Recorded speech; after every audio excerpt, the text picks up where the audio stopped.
So you've had quite the political career at 23 years old. Is that right? Yes. You were the chairman of the college Republicans at UNH. Mm-hmm. You were the vice chairman. Is that right? Of the state college Republicans. Yeah, the state level. You interned at Trump's campaign. You actually met Trump personally. We can roll that selfie that you took with him on the screen. Yeah. Oh yeah. You worked. That was sick. Yeah. Yeah. You worked. I like that. I love how Trump's like mogging the camera too. He's like, oh. it is funny. There's a great story behind that too. We'll get into all that.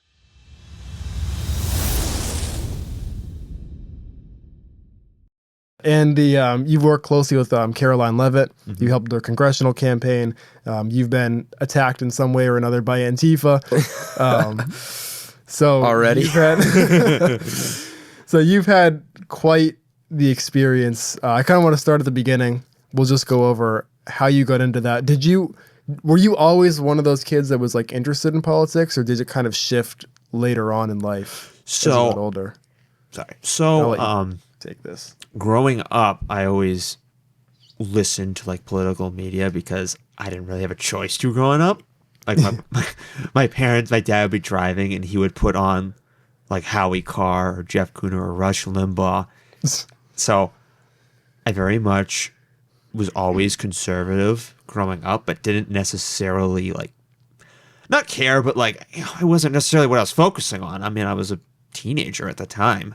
Yeah. But I started to really like pay attention a bit in 2016 when Trump was running at first, because the internet in 2016 when Trump was running was very different than now. It was funny. It was like the beginning of all the stuff to come. Dude, isn't it so crazy that 2016, in a couple months, 2016 will be a decade ago? That's crazy. That's like, nuts.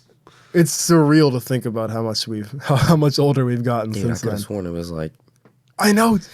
I mean, even since I got here, I feel like I literally blinked and I'm like, oh, I've already been here 4 months. That's crazy. That's crazy. I didn't even realize that either. You've been here 4 months. Dude, I remember don't fact check me on that. It could be three and a half. Well, I'm surprised we're on episode 7 already. Because like we just started this a couple months ago. We started when Charlie Kirk was assassinated. And that was on September 10th when that happened.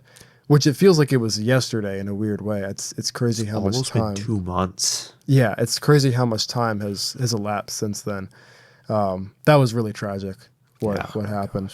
But anyway, so you said you were. You said 2016 is when you started to get a little bit more involved in politics. I hadn't been involved yet, but I started to follow it. Like I started watching like Paul Joseph Watson on YouTube and a couple other people. But then I noticed like the censorship aspect that really started to kick in. But I wasn't involved yet because I was in high school at the time. I was a cross country athlete and a track athlete. I was a year-round athlete all around. And then I also, senior year, I also directed a one act at my high school for the theater department. That was fun. That was quite the experience. But what really like pushed me over the edge in getting involved in politics was just all the events that we saw in 2020, 2021, and into early 2022. Early 2022, I was like, I've had enough, and there's got to be something I can do. What happened in 2020? That was a totally normal year, man. Oh, I don't know. Oh, what was it? Oh, it was COVID. Yeah. Just a little something, you know. Yeah, I swear, 2020 radicalized a lot of people. 2020 was like, to say the word turning point now because it's everywhere, but it was like for America, dude. I think that was. Yeah. It's like I feel like it's like a whole different world now. Like post 2020 is like everything looks kind of the same, but in the same way, it just feels different. Like I feel like nothing has been the same since 2020. I feel so bad for the kids of Gen Alpha that kind of grew up with a lot of that, because I was 18 when COVID started. So I can't even imagine the kids that were born in 2021. Like, do you know what you just missed out on, bro? Like, or the younger kids that were like, age you really need to be socializing, like what, 3 and 4, and they're in their house, and that messed up a lot of people, I would think. Well, I'll get more into that later because I do have a story from one of my political connections that I could tell you about. Okay, yeah. So you want to talk about it now? It was COVID too, but I think before, and we weren't alive yet, but from what I've heard, like the biggest moment where America shifted was 9/11. Oh yeah. Because then, you know, I mean, even today when I walk through the airport, dude, I felt like an animal. Yeah. Like it's degrading. Like Yeah. you're standing there like a bunch of cattle trying to get through TSA, and it's awful. You know? No, it's terrible. But you said so you were you said you were a little bit more interested in politics, but then once 2020 hit, that was when you became fully radicalized. Oh yeah. Can you tell us a little bit about your experience and what kind of led up to that? So I went to high school out in Concord, New Hampshire, the capital city of the state, which is one of the very, very leftist parts of the state. And so I distinctly remember like everyone was like kind of not knowing how COVID was. Should we take it serious? Should we not? And then I just remember everyone all of a sudden freaking out, like on the flip of a switch, just freaking out about COVID. Like, oh my God, we got a lockdown and everything. And, you know, and I know many of us at the time were like, maybe this is necessary, maybe it's not. We didn't really know. And I just remember the government telling us it was 2 weeks to flatten the curve. And then that moved to like a month. Oh, now we have to have this. Or no, now we have to have a vaccine. And I distinctly remember, watching like those fake, I shouldn't call them fake, but like those online YouTube doctors. Like there was one that watched the movie Contagion, and he was saying like, yeah, this film's pretty realistic except for this one thing, and that's that they developed a vaccine really quickly. It takes 10 years to develop a vaccine. I remember that doctor saying that, then all of a sudden the same doctor was endorsing the COVID vaccines, and they literally were developed like within a year somehow. Yeah. Dude, when you said 2 weeks to flatten the curve, I had like a little mini flashback. We all remember that, bro. 2 weeks to flatten the curve. That was funny. Yeah. I don't even know if like, do you remember what that was like when you kind of first heard about it and you're like, okay, well, I was homeschooled at the time. It didn't, okay. I think I had a homeschool co-op, so we go in 2 days a week. It didn't really impact my life too much. Lucky. Like, huh? I said lucky. Yeah. Like I was thinking about, I felt bad for the public school kids that were on Zoom all day, but I was just like, I remember, I think a lot of people were like, hey, we get 2 weeks off from school. It's like a vacation. It's like an extra Christmas break. And it was weird because it's never happened before, like because of a disease. Mm-hmm. And then everyone was just assuming this would be over with like in two weeks. Some people were worried about it. Some people were like, this is stupid, whatever. And then it went into 3 weeks and then 4 weeks. And then people had no idea what was going to happen next. It's like the world was never the same after that. Oh yeah. A little bit of a step up from just 2 weeks. You know? It was crazy as a public school student. Basically what happened was the weekend, I think it was like the Saturday after that Friday, it was a Friday the 13th. That's what I remember. It was a Friday the 13th when it all started. I remember getting the email from the school being like, we are officially shutting the school down because of COVID. And I remember it was supposed to be like 2 weeks vacation at first. Back when they called it the coronavirus. Oh, yeah. That's right, dude. I forgot about that. Honestly forgot about that. We're getting into the OG memories. Yeah. That COVID period. Can I say the word retarded on this? We can't. You can say anything. Okay. That period, I'm sorry, was the most retarded period ever. COVID lockdowns and people freaking out about not wearing masks. I'm sorry. Like, look, I know some people did lose family members from the viruses and all that, but there were also instances of like government mismanagement causing that. Like, you know, you can look into the nursing home scandals in different states. Mm-hmm. But to pull it back into how it led to me. So it led in my personal journey. Yeah. So we basically, for the rest of the semester of the 2019-2020 school year, basically had asynchronous classes. We didn't even have Zoom meetings yet because we kept getting told, oh, we're going to go back to school at some point. We're going to go back to school at some point. And then it just was like, no, we're not going back to school. And actually, I after a while, I just started not listening to any of the COVID stuff. Like my brother and I, we went down to Boston during what was considered the height of it. It was right before like all the George Floyd riots started. We went to Boston into the North End, able to get into Mike's Pastries, like, which for those who are not from New England, Mike's Pastries is this like little shop, and it's like the best, often referred to as some of the best cannolis. I think they're kind of overrated, but that's just me. We got in there like that. And it's normally like a line like at Disney World to get in there. Like Cake Boss. Bro, he's just living life. Yeah. Yeah. And so fast forwarding to going back to school in the fall of 2020, we're on Zoom calls and everything, but I was also part of a program called CRTC, which was like a technical training, because I had an interest originally at one time of like, you're going to laugh at this, I want to do filmmaking and all this and everything. Like that was one of my backgrounds. I still write scripts. I still do video projects on the side. No, that's awesome. I do. I have the Yankees Lens business. But so basically, I was remote, but at the same time, I wasn't, because my CRTC classes were in person. So I wasn't fully remote like some people were. But I just remember how excessive and how borderline Nazi-ish the like, pull your mask over your nose, like. Because I was the person that did this. I always did that with the mask. It was always BS. It never worked. It never was never was effective. Anyone that works in the medical field, like I know someone who worked in dentistry. She always said the reason they wear those masks is to prevent like blood and debris from like hitting their faces or going in their mouth. It's not about the germs. It might protect like a drop or two, but in my homeschool co-op, we had a rule that if you're sitting down in class, you can take your mask off, but if you stand up, you have to put it back on. It was just like the restaurants. like it's like the virus only travels at like above 5 feet altitude. So as long as you're sitting down, you're safe. But the moment you stand up, it's like you're in the danger zone. Do you get the race car drivers having to wear masks? I don't know if you guys like that is no the stupidest way thing I've ever seen. There was somebody in like there was NASCAR drivers? There was a not quite them. I don't think they did, but yeah, like the lower level guys. I saw them in their cars having to wear their masks, dude. There was a sports team where somebody passed out.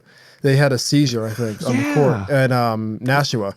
This kid, poor kid, they were all wearing masks, and this kid like passed out because you can't do that when you're playing basketball. Well, that's another thing. I'll say that wearing the masks, like, because eventually we did go in to like a hybrid setting in like October of 2020. Wearing those masks for like 8 hours a day in classes really hurt me running after the fact. Like it actually like kind of hurt my lungs a bit. Like I had a really hard time catching breath just wearing a mask for that long. Dude, I'm coughing just talking about this. Yeah. Do you guys remember the one-way aisle grocery stores? Yeah. That's the one that I thought was stupid. That's crazy, bro. Oh. That's a lot of it I think was just performative. Oh, yeah. Like, they didn't know what they were doing. They were just like trying to make people feel better. It's on record that they literally made up the 6 feet social distancing rule. That was arbitrary. Like California, they had the wet sand versus dry sand rule. Did you hear about that? What? You were allowed to walk on the dry sand of the beach, but you could not walk on the wet sand. Are you That was serious? a real. You can fact check me on that, but I believe that was there was a brief period of time in California where that was like a thing. That's insane. We had a similar one, I think, in New Hampshire too, where it's like you can walk on the beach, but you couldn't sit on the beach. So you can I don't remember that, and maybe it was there. Yeah, it was crazy. I just personally remember them shutting down Ocean Boulevard in Hampton Beach, which is, for those not from New England, Ocean Boulevard's like this little stretch of road that runs along the New Hampshire coast, very tourist heavy area. And it's literally a public road, but they literally shut the road down to stop tourists and people from getting out of quarantine. Oh my gosh, that's crazy. Yeah, I looked it up. During COVID-19 pandemic, in California, the wet sand, dry sand in quotations rule was a policy implemented by some local officials to allow limited beach access. Oh my god, That's the rule crazy. created a distinction between the wet sand, which was used for active exercise, and dry sand, where congregating was prohibited. That's crazy. Oh, so you could walk on the wet sand but not the dry sand. Okay, I had it flipped. Yeah, which makes no sense. walk on the wet sand, but not. No, because people don't typically set up their beach chairs on the dry sand. So if you're just walking on the beach and you're going from one place to another, you can. But if you're sitting down, they try to prevent people from congregating. So That's true. That's where it came from. And, But and at what line did we really cross like our freedom? I mean, my God, here like businesses closing down was insane. Designating something as non-essential was just terrible, crazy. dude. So I do want to bring it back to your experience. What was it like when you had your first year at UNH? you started going to college, and this was during 2021, was it, or 2020? 2021. So what really radicalized me, it was actually going into my freshman year at UNH about COVID, was the fact that everyone was like, get the COVID vaccines, get the COVID vaccines, get the COVID vaccines. I'm naturally just a skeptic on anything, like any product. I don't buy like the new product of anything. So when I saw people just hopping over taking the COVID vaccines without really knowing what it was or the long-term side effects, it really started to like aggravate me. There's I used to get child death from all the vaccines now. I'll look that up as well. Oh yeah. Well, people ask me, "Did you get the COVID vaccine?" I was like, "No." And they're like, "Why not? Are you being selfish?" And I'm like, "No, I just don't trust. I don't trust this. This whole thing." Did you get the COVID vaccine? Yeah, I did. Absolutely. Well, it's like, well, did you get the COVID vaccine? Yeah, I did. Then you got nothing to worry about, right? Oh, exactly. Like, so what was it like on campus? So bring it back to on campus. So when I first got there, at the beginning, it was not so bad. Like everyone could go around the campus without a mask on. Like if you're going like to the dining halls or to the gym or even walking in your dormitory, you didn't have to wear a mask. But in classes, you did. And I was like, okay, I mean, whatever. I mean, it was still annoying, but like it's better than having to wear it all the time. And then 2 weeks in, these kids at Stoke Hall, which is the big party dorm at UNH, all got COVID. And then the university decided we're wearing masks all around the place. So at the dining halls, unless I was sitting down, I had to wear a mask. At the gym, I had to wear a mask. Going into the theater, I had to wear a mask. Going through my dormitory just to... I mean, half the time going to the bathroom, I was like, screw it, I'm not wearing a mask. Because my dorm room was literally like next door to the bathroom. Dude. I was like, I'm not putting a mask on for this. My friend who went to NHTI, the school I graduated from, he was in the dorms there, and he said that there was an RA who had his door open, and then right next door, there was 4 guys in these tiny dorm rooms. They were basically trying to hotbox the place, but they had the door open. So they're all smoking weed. They're all just going to town, and you could smell it from the other side of the dorm. You know what I mean? And they are right next door, and the RA has his door open. They have their door open. He's walking by, and the RA goes, "Hey, where's your mask?" And he's like, I remember that. Wake up, dude. My whole floor that year always smelled like weed because I was. That's just college. It's college. College. But it was like. I was like, yeah, you're worrying about a mask when like, yeah, it's like, but like you said, it's college. I didn't really care. But bring it back. So here's the part that was really crazy. So I just didn't want to wear those masks. I knew it was hurting me. It was not good for me. So I just spent a lot of time in my dormitory. I started like researching, first started with researching about how communists and fascism rose, researching about how like, Hitler utilized fear kind of come to power. Same thing, how communists kind of use charm or fear to get into power. They always use some kind of situation, because I felt that this was just becoming something that was way more about public health and more just about controlling us. And the reason why I say that is because, full disclosure, I never got any of those vaccines. But because of that, I had to test. Everyone on UH basically had to test for COVID. But I, as an unvaccinated person, had to test twice every week. And a vaccinated person, I think, only had to test once every other week, which was crazy. So you got 4 times the amount of tests. And these were like these are like the nasal swabs. These are brutal. Yeah, those I took one of those home testing kits one time, and it was, dude, it doesn't feel good at all. Now imagine having to do that twice a week. It's like like a humiliation ritual almost. Yeah. It's almost not even like, it's like TSA. Yeah. Yeah, it's like a humiliation ritual. Yeah. I started after a while. I think this was like going into spring semester my freshman year. I just started like lightly touching the rim of my nose. I just started being like, screw this, I don't care. We want to deactivate. That leads me to my next point. I was going to say, you want to deactivate my Wildcat Pass? Do it. So the reason you had to do testing was because they had this pass that you would load up on the UNH app or on the website, and it was called the Wildcat Pass. And what it was, it basically was a pass saying you've done your testing, you're COVID-free, you can go around anywhere.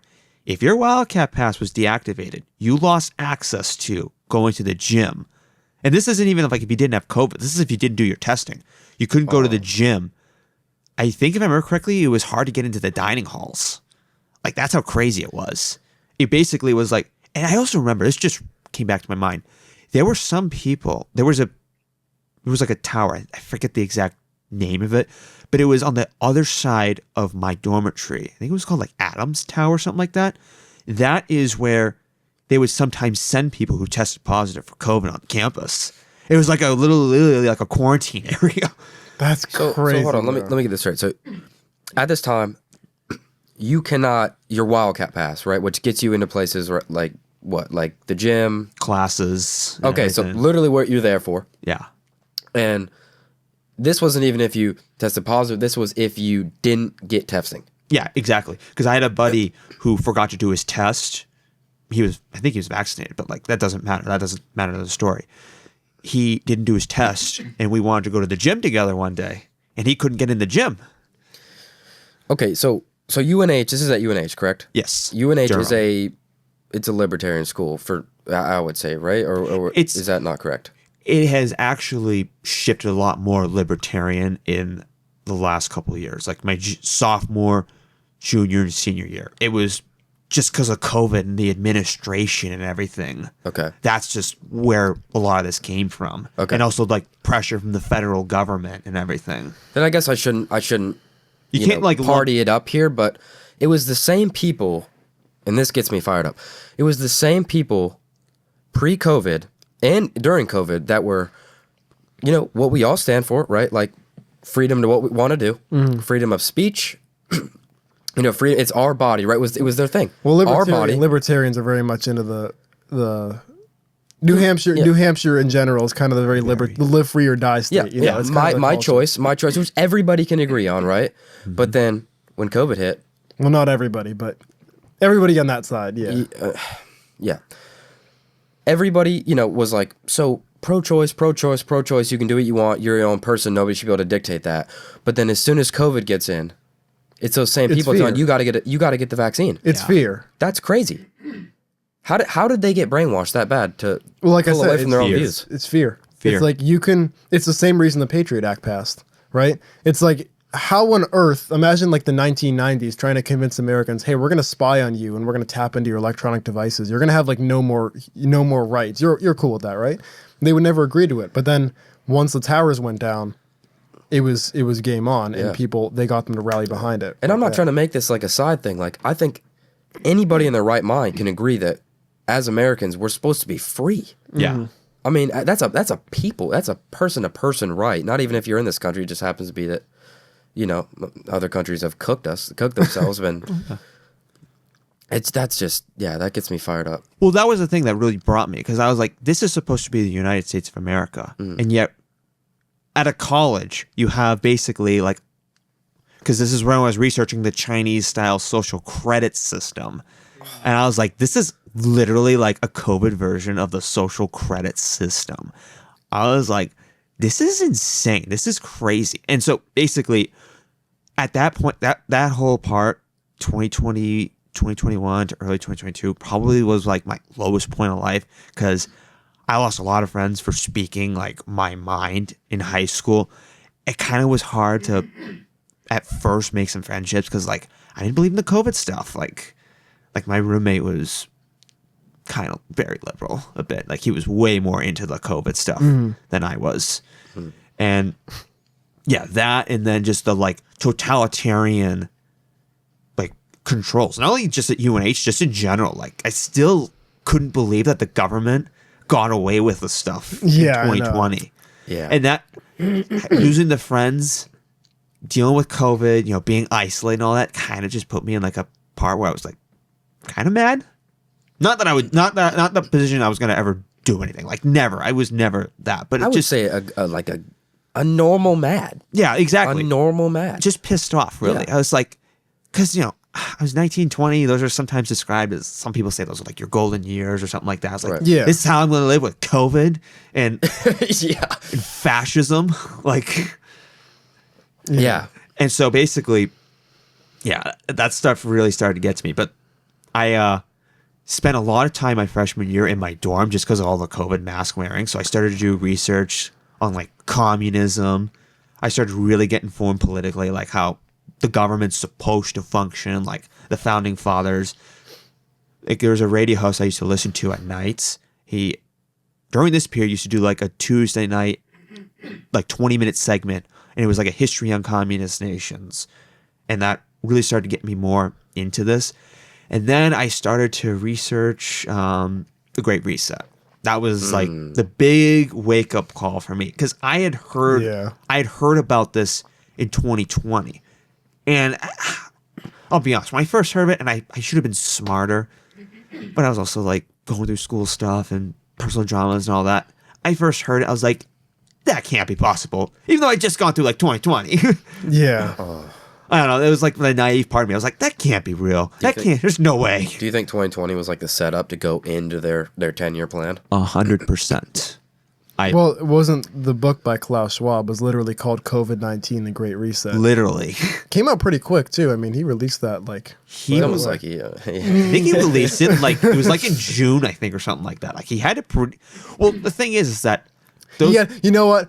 He had some billionaire friends. He probably had early access to ChatGPT. You know, that's what happened. He wrote it really, really quick. That was before ChatGPT. Well, those... No, I mean, you know, he had some early access.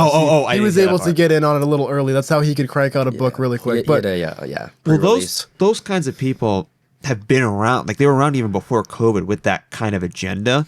But COVID was like the right thing to really like at least try to start. Thankfully, people have rejected COVID after a while when they started to realize it was dumb. But like, yeah, when I started to really research that stuff, and I first heard Klaus Schwab speak, I was like, who is this guy with a sinister German accent? Like, I'm sorry, but if you're going to try and take over the world, like, don't put someone who's like a Bond villain. Like a guy looked like the head of Spectre from the Bond films. They usually do. You know? But that started to really like hit me, and I was like, I got to do something about this at some point. And I still was like starting to really pay more attention to God, but hadn't really turned just yet. Was still working on it. Like I had a cross in my room. There wasn't a relationship yet. Exactly. Yeah. I hadn't had the full relationship yet. Hadn't really delved deeply into the Bible. So yeah, you could say the relationship wasn't there yet. But yeah, so this was around April of 2022. This was after the Ukraine war starts too, because I knew when that war started that was not like just another Iraq. I was like, that's potentially a war with Russia. And a war with Russia is like, that's not something the West should get involved in. So then I was like, I want to join the College Republicans. So I look up and I'm like, the College Republicans were having this guest speaker named Karoline Leavitt there. And I was like, oh, I'll go to that. Turns out this woman works in Trump's first administration. And so I went to the auditorium where the event was, met a whole bunch of the College Republicans, met Karoline Leavitt. Now that night, she was fantastic speaker, very well articulated. How did that conversation go? Oh, I think the first question... So they pulled all of us aside to another room in the student activities building. We call it the MUB at UNH. And it was so we could have one-on-one with her to ask like questions as college Republicans before they opened it up to the general public. Because like there were people from like local GOPs there as well. The first thing I remember asking her was, I asked her about like the fentanyl, what's the solution for cutting off fentanyl? And that's how I learned about how like the drug dealers and all that, they use like Lowell and Lawrence as a funnel to funnel up the drugs. Yeah, which I Lowell knew was pretty cooked. Which I knew Lowell was cooked, but I didn't know like how sophisticated it was. I was ignorant, I'll be honest. So that was the first thing I asked. And then I remember telling Karoline, I was like, I have a niece. I think she was 7 at the time, something like that, or almost 7. And I was like, this COVID world is not what I want, like the kids to live in the future. Yeah. Like, there's got to be something we can do to fight this. Yeah, control. Yeah, it wasn't America. No, it was not. It really was like close to communist China, and it happened all throughout the West. Like, like we saw Canada in 2022. That was another thing that was like that really amped me up because I remember the truckers getting like arrested. The truck! I remember the trucker convoy. Yeah, I remember there was a video. Tucker Carlson played it on his Fox News show. It was an old man. I think this guy was like in his 80s, 70s or 80s or something like that. He was not a spring chicken. He was an old guy. He honked in support of the truckers. Just for honking, these cops in Ottawa pulled this cop over and arrested him. Literally for honking in support. This was after Trudeau declared martial law. And these truckers were not violent. They were just like... literally just protesting. That's not a free person, man. Yeah. That's not even what you say. Yeah. That's like the sound from your car. Yeah, I know, dude. It's crazy. And we live 4 hours away from that, too, which is the other thing that's crazy when you think of it. So what was that like meeting Karoline for the first time? It was pretty awesome. Like, I knew I have a good idea. I don't like bragging about abilities. I just don't like it. But I have a pretty good way of telling if someone's going to be like a star or really has a future. And when I saw Karoline Leavitt speak, I was like, that person, that's a fighter. Mm-hmm. And I was like, first of all, she's young. She's not one of these old like politicians. She's not like in her 80s, like been in Congress for 36 years. Exactly. Who was the we just looked it up earlier. I don't remember his name, but there's one guy that's been there for like 44 years. Mitch McConnell? No, somebody different, but he's been there a while too. Well, you said Dianne Feinstein literally was there till she died. I don't want to throw shade on some random person though, you know what I mean? Yeah. No, I totally But I do agree think they should have some term limits. But going back to what you're saying. I was like, and then I remember she was talking about the fact that she came from a business background, like her dad ran an auto truck business in Plastow. Her mom ran a ice cream parlor. I was like, that's pretty awesome. I that's like American dream, basically. Yeah. Yeah. And then I remember her talking about how she worked in Washington. It was really funny when one of the first things she told us was how it was like working with Trump and how they would get together in the morning, figuring out what they're going to say to the press, and then Trump would tweet something. And then he'd be like, oh man, we got to go rewrite this. Because you all know how he posts, especially before he was banned on Twitter. Yeah. He used to post some wild stuff. Oh, he posts crazy stuff now on his own platform. Oh, yeah. Like the Halo thing. Crazy stuff. Yeah, dude, it's wild. I didn't even see that. Oh, he posted a thing like it was either today or yesterday. It was like the end of the console wars. Console wars, as in like I saw another one. Yo game. I saw another one of him like it was a video of like an AI generated video of him getting into an F-18 and like crap and dropping with Harry Sisson. Yeah, dropping like manure on the No Kings protests. Like that's crazy, dude. Yeah. But I'm actually curious though, how did she respond to that question? You asked her a question about your niece growing up in a world where she thought that was very good, that there were young people who really like cared. And she like could sense that I cared about my niece and really like cared about the future. And so I initially pitched it. I was like, I wanted to pitch and say like I could do media or something like that. But then it turned into me doing, deciding I wanted to intern for this campaign.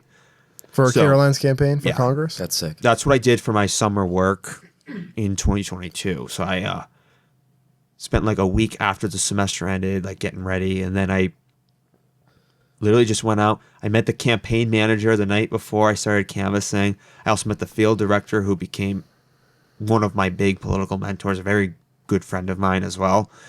So then I decided I was just going to go out and do canvassing. I went out to Rochester. I think I literally went all throughout District 1 of New Hampshire. Like I did hundreds of doors in Rochester. I did hundreds of doors in Londonderry, Manchester. Oh, I went to some really rough neighborhoods in Manchester. Like neighborhoods by West High School, which for those who don't know is a very sketchy area. Bad. Yeah, dude. Very bad. I was lucky I was in a group because like didn't West High School get shot up? Yeah, it's not a safe area. That's crazy, man. They got like gangs there, don't they? Oh yeah, there was literally this like sketchy drug dealer car going around. We were canvassing. Gotta make a few bucks. Yeah, it was, they're worried. They're worried going to school. They're worried that you're trying to sell stuff on their turf. You have to explain to them, no, this is just a political campaign. I'm not competing with you, man. Yeah. Don't worry. But not selling crack at front doors here. God. When I was working for that campaign, I heard the author of this book on a show. This book's called COVID-19 and the Global Predators, We Are the Prey by Peter Bregan. It also has a little introduction from Peter McCullough, MPH. He's a cardiologist. Vladimir Zevzelenko, he was another great like anti-COVID doctor. He passed away like right before I got this book. And there's another doctor that wrote it. But this book has like a chronology section in the last like fifth of it. And it actually like literally details like what at the time was considered conspiracy theory, the fact that there was gain of function research going on both here in America and in China. It also detailed like when COVID started. And to me, the only conclusion I came out from it was that the whole thing was a plan. Like, I'm just being honest. The plandemic. Yeah. The plandemic. Karoline's campaign was great. Like, it was a very grassroots style campaign. I still talk to like the other interns that I worked with. It was definitely a great introduction to politics. The campaign manager was also great because a lot of people who are campaign managers, people in general who just work in politics, are very they can be very in it for themselves. I'm just being honest. Like that's kind of the norm. It's in both sides, like just politics. Yeah. Yeah. Like there's a lot of people think like the problems are just on the Democrats. No, it's also the Republicans. Like the Republicans have so many issues too. Yeah. Oh, that's why I mean ideologically I'm very, very conservative. But I'd also say I'm conservative but also independent as well. Yeah. Like I'm really a populist at the end of the day. Yeah, I do think that America has become very tribal in that sense. Yeah. Like I think that there's a lot of tribalism in America now where it's kind of like my team versus your team and people will overlook the issues. This is done by design. Yeah, and then they'll also and they'll demonize. Never look at the guy who's causing the problem. Right, and they'll demonize people on the other side even if they have solid points. Oh, like 100%. Like there are things that you know we have in common with people that we don't agree with. And it's like, but if you know, if the culture can convince you to demonize the other side, that's where I think it becomes impossible to actually unite behind anything. Exactly. Like, why do we have a government shutdown right now? It's because they can't agree on anything in Congress. Mm-hmm. So everything's frozen. Yep. It's like people would rather, like they'd rather be right or they'd rather have their side be right than acknowledge like how do we actually move our country forward. Yeah. You know what I mean? I mean, like John and Dave here. Like you guys are my friends, right? I don't agree with everything. Okay. Does that mean that we're not going to still be friends, or does that mean that I'm not going to agree with you on most things? No, I can't be friends with you. Man. You're literally a Nazi if you don't agree with me. We've gotten to the point. Yeah, we've gotten to the point where like, dude, we could be agreeing on everything in the real points that really matter. We're agreeing on, and then like, you don't like the color yellow, but I do. I know. Yeah, exactly. Well, that was the thing. Like with COVID, I was like, it's just a different opinion. But because people were so warped by fear, it's not. Yeah, that's like opinions aren't even a thing anymore. It's like you are a bad person, and that's like you see it even today with the left and the right. But you alluded to something earlier about your relationship with Christ, and I think after working with Karoline, you know, Karoline's obviously a very strong woman of faith. Oh yeah. How did your relationship with God kind of develop over this period of time? So I really started to get into it. Like I was listening to some podcasts, some TV shows. I'm not going to say who. I'll tell you maybe off the record. These are just very, very famous conservative activists and some that you might call conspiracy theorists, like a certain guy that talks about frogs. Alex Jones. Yeah. But I remember he was talking about, there was an episode where he was talking about the Bible and faith, and I remember learning. The other thing that was also amazing was when I talked to voters, especially like the Christian ones, I was just amazed at how nice, how amazing they were. Like there was this one guy I met in Londonderry particularly. I remember, remember exactly where the house was.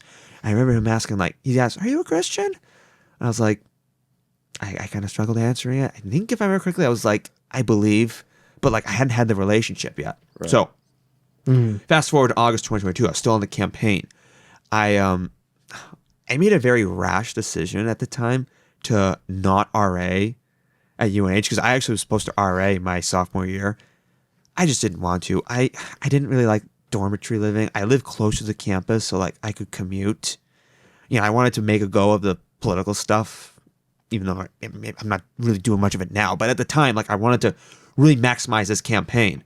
Yeah. And that was a moment that I really felt shaped up a lot of faith. I really started to do praying a lot. And then it was after I made that decision, I was with family in Massachusetts because my dad's aunt was unfortunately passing away at the time. She was very ill. I started to read like the Bible from beginning for probably really the first time. I mean, I always had read like cherry picked verses, open a Bible to like a specific verse. It was the first time I really like read it from the beginning, where God created everything. And I don't know how to really describe it, but it was really like the moment where like things really started to click with me, where I was like, we really have been created. There really was, Jesus Christ really did come down, died for us, for our sins. Like I still remember that feeling, like of being like, God's real. So then we lost the election, unfortunately, but when I was working for the campaign, I actually started to attend a church. And that was, I got saved in November 2022. But yeah, that's when I really started to like come more to faith, and I really found Christ through doing the work, because I was just shocked at how crazy politics was, both on the left and the right. And just the whole COVID fiasco and everything too really brought me to the Lord. Wow. Do you think that it's kind of this, because I also was listening to the guy who talks about frogs recently. Guy Frogs! So do you think that there's kind of this element where you're looking at all the evil in the world. Yeah. And the further down the rabbit hole you go, the more evil you find.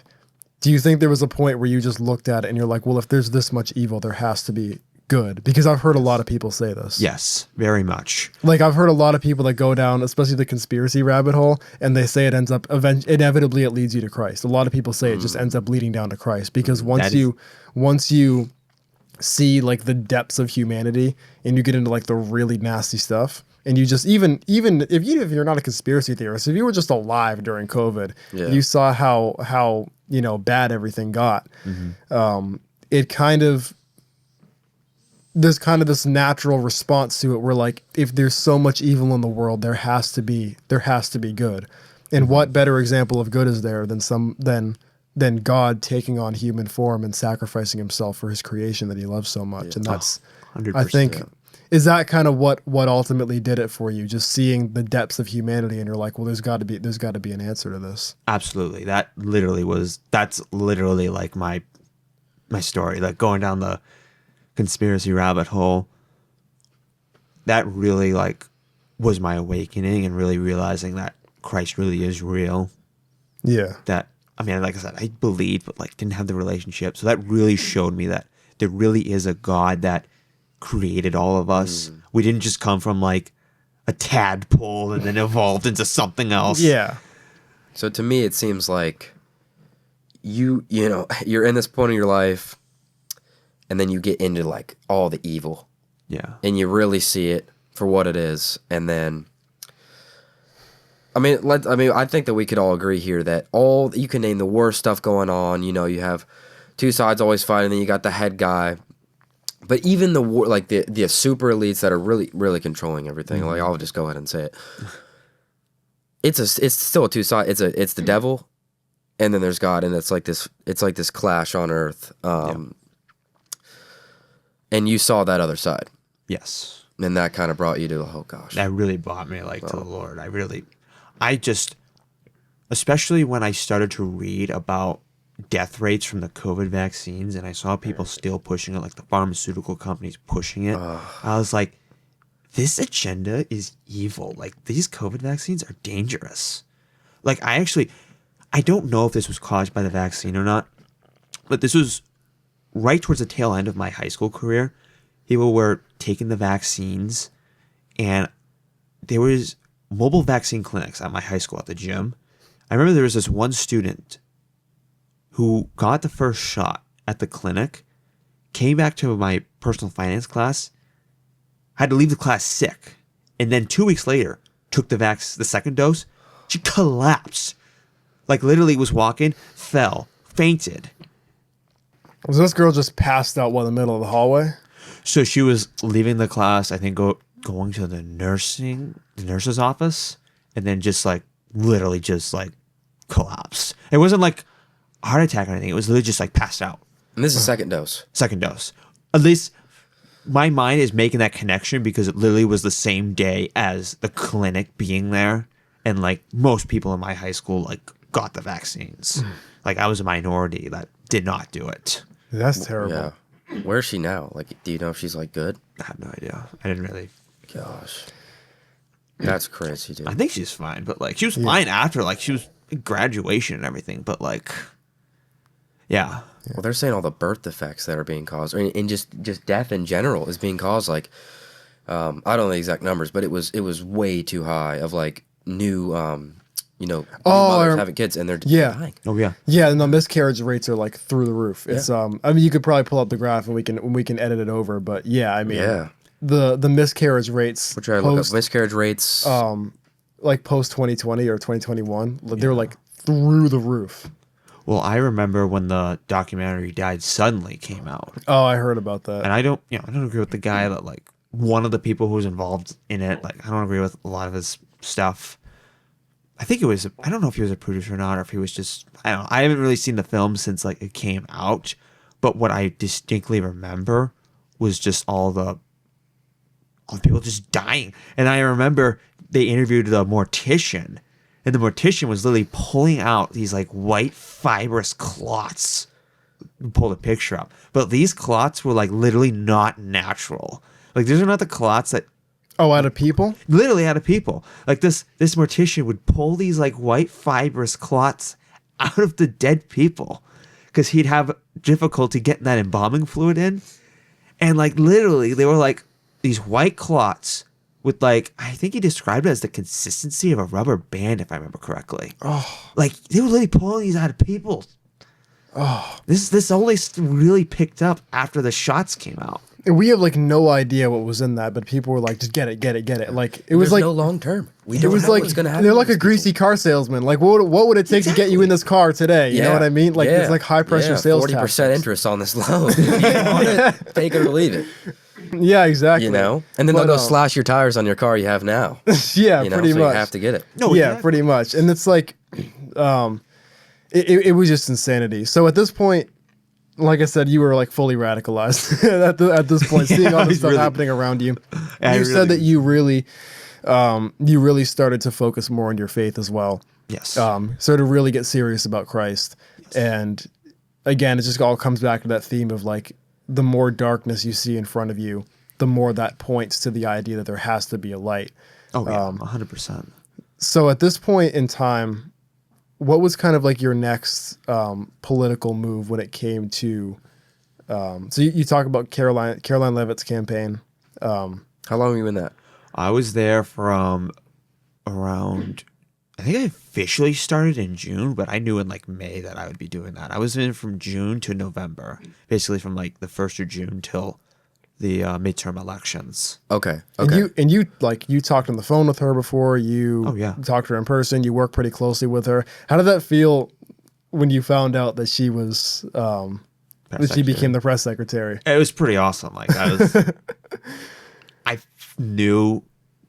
I just had an instinct telling me that she was going to be the press secretary. It is pretty cool to see. She's insanely skilled in the way that she communicates to people. Oh yeah. I mean, I honestly couldn't imagine what that's like because she is representing the president. Like, one slip up, like, dude, we've already had slip ups. I know we're new to it, but like, one of those when all those CNN people like shoving mics in your face, dude. And they're trying to do it on purpose too. They try to look for those gotcha questions. Yes. Oh yeah, 100%. That's like I would love to talk to her and just see how she keeps her cool in those situations. And ask her questions that people really, she's always it's always the questions that they want to gotcha.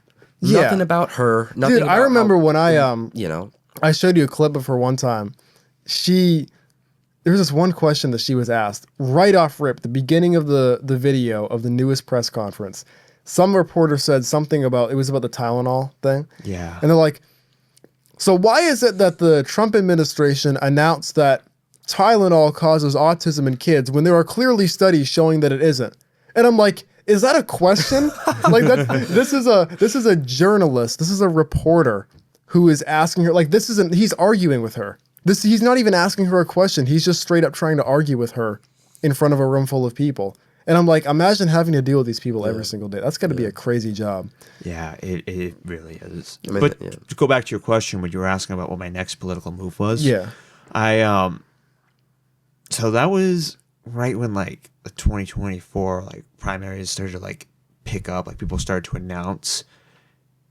The first thing politically I did after that was I went to the March for Life in Washington, D.C. That was the very first march after Roe v. Wade was overturned. That was quite a trip. And then really the biggest thing I did after that was I interned for Trump's campaign. I did that for a few months in 2023. What did you do there? Well, a lot of the similar stuff that I did with Karoline, like I did a lot of I did more phone calls than door knocking. What was that like? A lot of cold calls. It's like if you work in sales and you're like what were the responses you usually got from those? Because I've done cold calling before, but I haven't done it for Trump's campaign. And you're calling in New England areas, right? Oh God, it was bad in New Hampshire, dude. That's like trying to sell that's crazy. That's crazy. It was. So technically, the app that they use is supposed to filter for Republican people, but the algorithms and technology is not perfect. It always filters. You will get people of the opposite side. Plus, you have Republicans who hate Trump. So, like, I got some good responses. Actually, I will say that, but I did get some nasty ones. Like, I got one that was like, get a job. That was one of them. I'm like, coming. That was one. If I remember correctly, there was one woman who was like, "You're trying to take women's rights away." That was another one. But I remember one of my friends, he did a call, and the woman asked him, he got this young woman on the phone, and she asked, "Do you have a girlfriend?" And he was like, "Yes, I do." And she was like, "Oh, I feel so bad for her." Oh, that's crazy. It was crazy. But like that's just some of the vitriol like that comes out when you do politics. What do you think some of the scrapers that they were using to get you on the phone with Republicans instead of Democrats, like blue hair dye purchases or? Well, technically, so the platform that they use in politics, especially up in New Hampshire, I don't know if they still use the same. I'm imagining they do. I haven't really done a lot of door knocking in years because I was college Republican chairman. But typically, the program Campaign Sidekick looks at like the databases. It kind of puts it together because there are ways like you can figure out like if someone's a registered Republican, like is that stuff you can registered that stuff you can figure that out. You can research that. Yeah.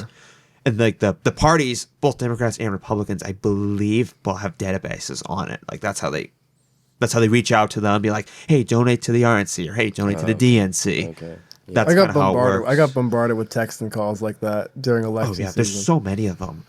That's the one thing I'm so glad that there's not an election this year is that I don't have to get all those texts because I can't stand those texts. Yeah. But you were making the calls too, so you were on the other end for a little while. For a bit, I was, but it's not as bad as the ones that come directly from like Trump's national team in Palm Beach, the one that come from like the 08802 number or something like that.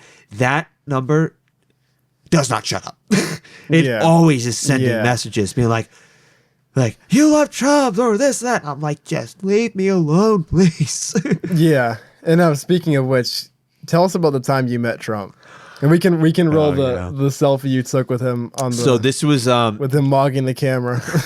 This was, if I remember correctly, June of 23. This is when they opened the Manchester campaign office, and I remember. I'll tell you this story quickly. So that year, Manchester had so much rain. You might remember 2023 up in New Hampshire was raining like every day, every weekend. I remember that. And the city waterworks of Manchester failed that day. And literally water came up from the toilet that was being used, flooded part of the office. And I remember I had to help clean it up quickly because there was like literally gray water in the sewer. It was... Oh, I hope I don't get flack for talking about this story, but whatever, I don't care. Yeah, I remember we had to like scramble to clean up mop it up and use some cleaner to get it. It was crazy. And they almost had to cancel Trump coming in because it was bad. What building was this? Wait, so this was the campaign headquarters office. So the headquarters was it was in like a small little, teeny little strip mall almost. Actually, no, I think it was a separate building, but it was across the street from this big like strip mall that had like a Price Right secondhand store, something like that. And it was also like right by where the Manchester Police Department is. You know when you go up, no, I won't go that far because now everyone's from New Hampshire. But that's sort of to give an idea of what the general was. It was kind of like in an area where like strip malls were there. It was kind of also in a, I mean, I wouldn't say bad, but it definitely was not the nicest area of Manchester, but it was cheaper rent. Yeah. So the place almost floods. So, you got crap water everywhere. So Trump was about to visit you guys. Mind, Trump's plane, if he sees a speck of dust in that thing, those people are getting thrown out, man. Like he is like, that's how he's done so well in real estate, keeping the place nice, keeping it clean. But it's like so Trump is about to visit you guys, and the toilet. So the toilet starts overflowing because of the sewer problem. There's basically poop water everywhere.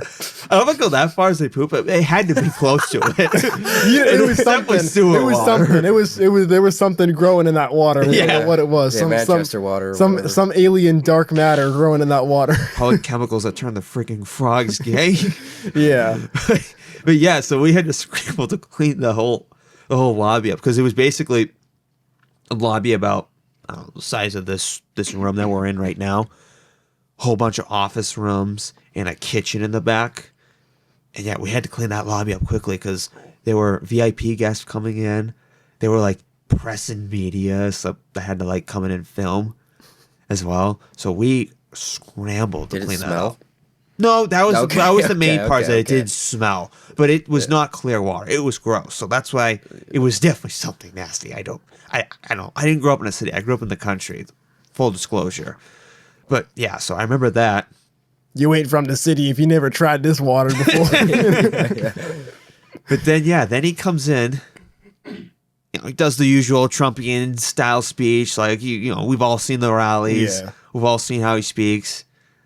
And yeah, then I was able to get lucky enough to get a signature from him with a hat.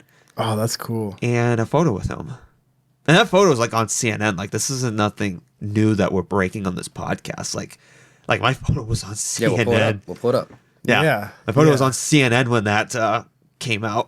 That's because there was like a woman in there that took a photo, and I was like, so I'm committed for the next year in politics. Yeah. Now you're gonna get canceled now just for being in the same photo with him. No, my older brother actually has a he accidentally photobombed a picture with Trump. You can see funny. You can see him in the background. That's funny. In one of the photos. It's pretty funny. After this, did you stay doing work for his campaign after you met him? So I worked through the summer. Like I volunteered at parades, fairs, canvassing, phone calls. I did a whole bunch of that up until around October. There were some issues going on in the New Hampshire campaign. I don't really want to get too deep into the details involving it all. It was pretty crazy. Plus, at that time, I started to get really into wanting to run the college Republicans at the time. So, and I also needed to focus on school. I really needed to I was doing well in school, but I had so much going on. I had to make cut off apart. And when that stuff happened, like I just started focusing on school, doing that. I mean, I still did some work off the side every now and then, like when rallies happened, but nowhere near like where I was beforehand. And then, yeah, and then I started to really get involved in the college Republicans. That was in February 24 was when I got elected to be the District 1 vice chairman. So you're a junior or a senior? I was a junior at the time. Junior in college, okay. Yeah, because Karoline Leavitt's campaign wrapped up when I was a sophomore. So fast forward like a year and a half later, I think, something like that. Yeah. Yeah, that's when I started really looking to college Republicans. I actually ran for the chairmanship my sophomore year at the end, but I didn't make it. And, you know, I didn't take that loss personally. I kind of looked at it as, do you remember when Obi-Wan says to Darth Vader, if you strike me down, I should become more powerful than you could possibly imagine? That was like me, because I was definitely like the most populist, not even MAGA, not even Trump, just like the most populist, like, chairman of the group ever. Everyone always said, like, you're the most based person. Like, I was also the person not afraid to, like, criticize Trump when I had problems. When I was in the chairmanship, because there's some people in politics who like don't want to criticize Trump. There's literally people just glazing. Kiss the ringer. Yeah, literally, they're like, I hate to use it because I know the left have used it as a derogatory term against all Trump supporters and all people who voted for him. But like, there are some people who are like cultists, like for Trump. Yeah. They have like almost a pseudo idolatry. Like, I'm just gonna be honest. Like Nick Fuentes, Ben Shapiro. Oh yeah, even Tucker Carlson, everybody. I'm talking independent guys here, but everybody. I mean, even you had your. They have some people that are like Ted Cruz guys. I mean, Alex Jones, even Alex Jones fans. Oh, we're really going there. That is so funny. That is so funny. Yeah. That caught me so off guard listening to that podcast, bro. He was talking about can't stump the Trump or something like that. Oh, and if you don't know, we're talking about and then he said when he said cruise missiles, really that freaking took me out, dude. Cruise missiles got me. Dude, I was on the plane. I was on the plane here, and I'm listening to it. And I'm like, I'm dying. I mean, I'm dying when he said it because he just said it so like it's a normal term, you know. I had never heard that before, but yeah, I do think it is kind of like this weird like tribalism that people have, and we kind of alluded to this earlier, and I wanted to ask you as well because you have a lot of experience with politics. I think we can say that even at a young age, you know, you've done a lot. Do you think that there's a major problem in our country with the left and the right being so divided that they can't even like hear what other people have to say? Yeah, it's not good. I think it really applies, I think, to people of both sides. I mean, I will say it's definitely, I would say, more on the left. Yeah. But I think there's also like hardliners on the right who are also crazy as well. I mean, you just don't see them as much because they're not nearly as funded as well as the left. I mean, we literally watched 2 months ago, we watched Charlie Kirk get shot. And Charlie Kirk was like a moderate. Yeah. Like he was very moderate on everything. Yeah. And then I remember when I heard that he got shot. At first, when I saw the distant video, I thought like he got shot, but I thought he was going to pull through. When that's what I saw. So I saw the first one on there's an independent media source I follow called Roca News, and they showed the first video from the distance, and you can just see him getting shot. And I thought he got hit in the chest or something, like up near the collarbone. I'm like, all right, well, he could probably pull through. He could probably survive it. But then I saw people talking about the close-up video, and then I'm like, what's the close-up video? And then I looked it up, and the first thing I see on Instagram, I saw the close-up shot of him. And I'm like, oh no, he's not it's done. Yeah, I'm like, they said he was in the hospital, and they weren't sure if he was going to make it. I'm like, there's no way he's going to make it. But even then, even after I saw the news, it's still, I just felt my heart sink because I guess part of me was like, even though I saw it and I'm like, there's no way he's going to pull through, there was still a part of me that was like, I was still praying. I was still hoping like maybe there's like a chance that some miracle could happen, but it didn't. I saw the news come in that he was dead and I'm like, and I wasn't your point earlier. Like we can all imagine, like you can think the farthest woke person left, whatever, basically doesn't even care about free speech or anything like this. If we saw them get taken out the way that he did, I think all of us would honestly sit here like we are sitting now and be like, I didn't agree with her, but like that's just nobody deserved that. 'Cause at the end of the day, it's like she probably has a family. Yeah. Yeah, and that's crazy. Do you know who Dean Withers is? I've heard the name. So he's that young he's this young like leftist influencer that debates. He's kind of like a Charlie Kirk. I think he actually does stuff on college campuses, which is a little easier if you're on the left. But he debates conservatives a lot. He has a live stream. Maybe he goes to Bible colleges. I don't know, but he has a live stream where he like debates conservatives. He debated Nick Fuentes. He debated. I think he debated Charlie Kirk. He knew Charlie Kirk. He was live streaming when he was shot. And I remember like seeing him, he just broke down crying. And he's like, oh, I do remember and that. He said like this, he's like, he didn't deserve this, man. His family didn't deserve this. And his audience ripped him to shreds because he was crying. In other words, because not only it wasn't enough for them to celebrate, and it wasn't enough for them to criticize people who supported him. They criticized people who weren't celebrating with them. Oh, yeah. And they were basically saying, you should be celebrating this because this guy was, it was basically Satan, right? And I remember he came out and he talked about this, and he basically said, like, I wasn't crying because I support his beliefs. I was just like, I was crying because I was shocked. Nobody deserves that. Oh, yeah. And people still came after him. And I remember seeing a clip of him on live stream where he said, do not make this a left versus right issue, because if you do, I will side with the right. And I saw another clip a while back of Charlie talking about him on the, I don't remember which podcast he was on, but he said he was a very talented young man. He said, I think eventually he's going to become a conservative when he realizes how unhinged his side is.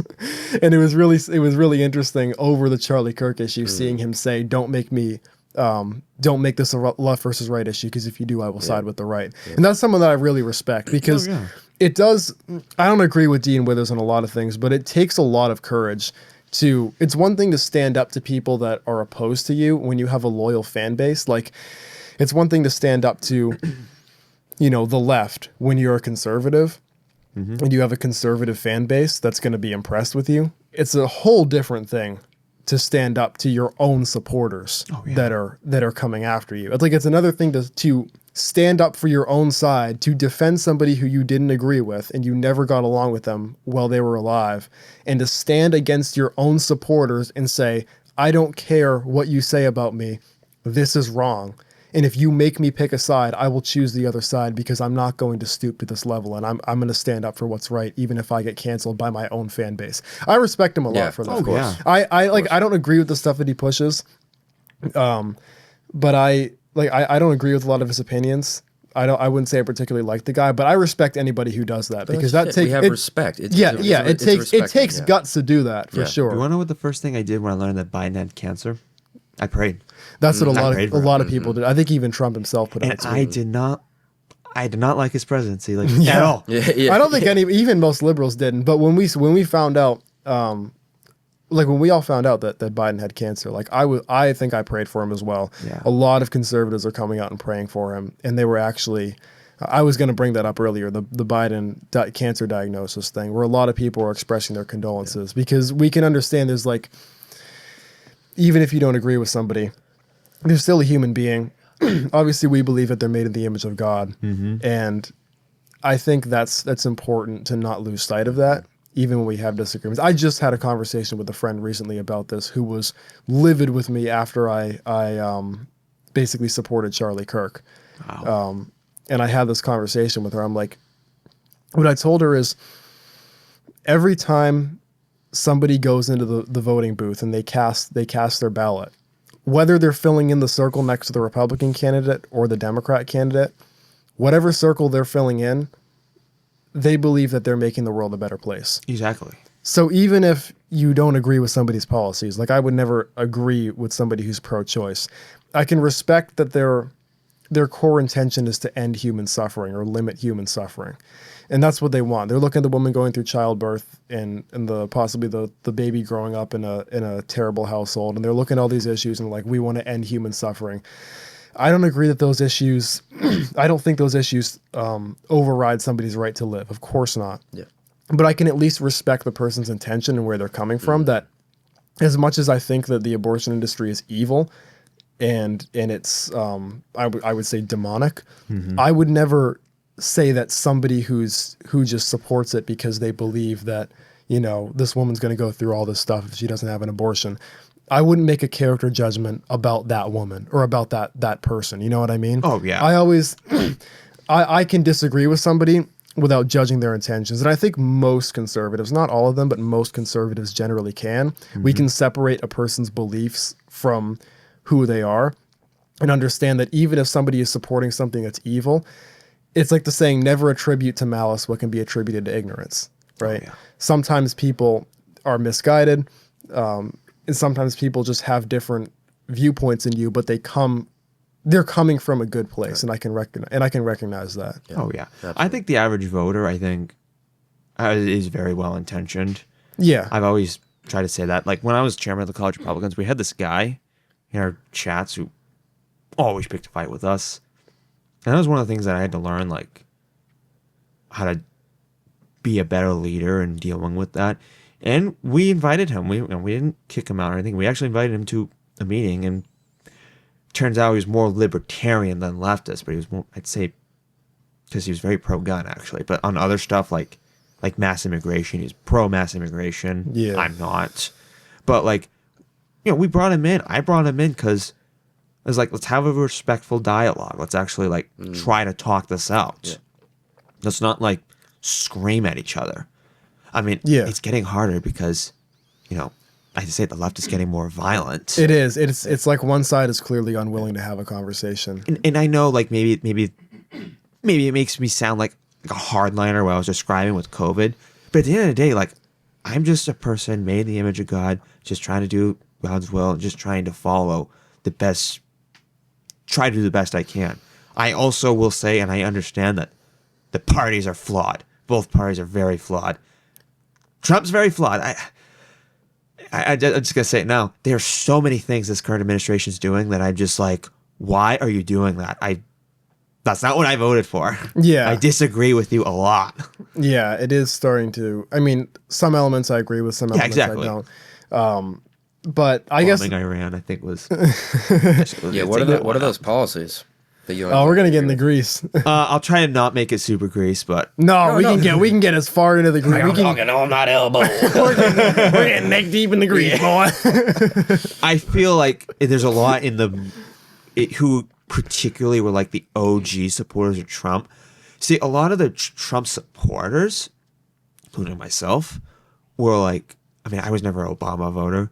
But like there was a lot of people who flooded to Trump because they felt like Obama let them down, especially when it came to foreign policy. Because if you actually go back to 2008 and you actually hear Obama campaigning, like a lot of the stuff that he was campaigning at the time, like, you know, wanting to pull the troops out of the Middle East, like those were pretty populist terms, like things at the time. Then Obama came in like almost basically did a 180 almost. And there were a lot of like voters who voted for him who, again, like just were very disaffected. And that's kind of like, again, that goes back to the point you were saying earlier. Like, I didn't like Obama. I think if you talk to most Republicans, like they hate Obama. But I was like, I was very welcoming to have Obama supporters like come over and realize, because there's a chance you gotta forgive. You gotta forgive. Yeah. And I actually, so this is kind of leading into the other question I want to ask you. What would your advice be to somebody that's maybe in a tough spot where they have a lot of friends or family members that are on the other side of the aisle, and they're trying to reason with them, they're trying to have conversations? I mean, like, obviously there's a lot, like, it's a great topic to get into because we're approaching Thanksgiving. Yeah. And it's always going to get greasy. Like, I'm not just talking about the food. and like greasy turkey. Oh, yeah. So what would your advice be to somebody that's maybe afraid of sharing their viewpoints? Maybe they have this kind of contention with people that are close to them because a lot of their friends and family members are on the other side of the political aisle. That is a really good question. I think the first thing is that if you have that relationship with Christ first, really get that relationship with Christ, because at the end of the day, like, you know, if he's with you, who can really be against you at the end of the day? Right. But the other thing I'd say is that you can't necessarily be afraid to try and be reasonable and try to talk to people. Like, I just say, look, if family is really going to disown you because of politics, like, wow. Like, and that's what I'd say too, is don't disown like your family members because of a difference of politics. Yeah. Like, I have liberal family members. I love them. I don't agree with them. I know they're misguided. At least I feel that they're misguided in my personal opinion. But I really feel that the best way to talk to like that, that liberal uncle or something like that is, I don't know, you can't lose your tempers is one of the main things I'd say. I feel like when you lose your tempers or you start really getting angry and really getting heated, both sides just they get more and more. It's a defense war. They get more defensive. They get more against each other. And I feel like that's generally just applies to all walks of life, not even just politics. Mm-hmm. Like if you're having a disagreement like with your family members, like say if John's having an argument with his dad, like don't like I'd say like, you might butt heads at the first, but you've also got to make sure like not to super de-escalate or not escalate it to the point where you're like screaming at each other, being like, I can't believe I live with you, or I don't want to see you. And nobody's listening there. And exactly. You disagree with people, right? Like even, this is a common problem for a lot of people. I would think that even, right in your own family, like you said, Thanksgiving's coming up, those type of things usually come up. And there's that line like, okay, if you don't talk about it, then that's not good. That's not going to help anything. It's just going to come up later. Mm-hmm. But it's about like, you disagree, but you're still going to break bread with them. Yeah. You're going to break bread with them. And I think that, I'll just go ahead and say it. Like, I think the enemy, the real enemy here, that's really that third piece. It's just like this on both ends. I think that the one thing that they don't want us to do is find a common thing. Exactly. And start talking about them. Like, you know what, man, we disagree on this. But I think we actually do have a lot of agreements on this. And,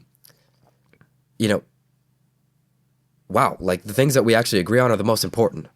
That's just usually how it tends to be. You know what's really interesting that I thought about recently? You know how there's obviously corruption in corporations and there's corruption in government? Oh, yeah. You know what I thought was really, really interesting? I was just thinking about this the other day. You know how a lot of like traditional Republicans will like defend corporations? Like, like it's just like their lives depend on it. The billionaires are our friends. The corporations are the good guys. They're in our corner. And if you disagree with me, then you are a radical communist. And then the left, a lot of them worship the government. Mm-hmm. The government is our heroes. They're going to save us. The corporations are bad, and we need to trust the government with our institutions, with our guns, with everything. Oh, yeah. And I just thought about how interesting that is. There's a lot of corruption in both of them. Mm-hmm. There's a lot of corruption coming from the government that's affecting our lives, and there's a lot of corruption from corporations that are affecting our lives. 100%. It's just interesting to me that in the world of politics, you can't criticize both. Mm-hmm. Because if you criticize the government, you're never going to be accepted by the left, and if you criticize the corporations, you're not going to be accepted by the right. Yeah. So when they can get them to fight each other about, well, it's the corporations, no, it's the government, it's the corporations, no, it's the government, and go back and forth like that, nobody ever unites and says maybe it's both. Mm-hmm. You know what I mean? Yep. And then because of all the infighting over two things that are partially true at the same time, but they can get them infighting over minor differences. Divide and conquer. Yeah. And the guy that formulated this plan sitting there, oh yeah, buddy, got him. And that's checkmate. I think that's a really good point too, because I think it is sad when you see like families break because of politics. Mm-hmm. Mm-hmm. And like, I don't care what side of the aisle you're on, but I feel like at that point, that's almost like something from the enemy at that point, almost. 1,000%. Where you got marriages and stuff breaking down because people are fighting each other so much because of politics. The devil hates marriage. Yeah. He hates families.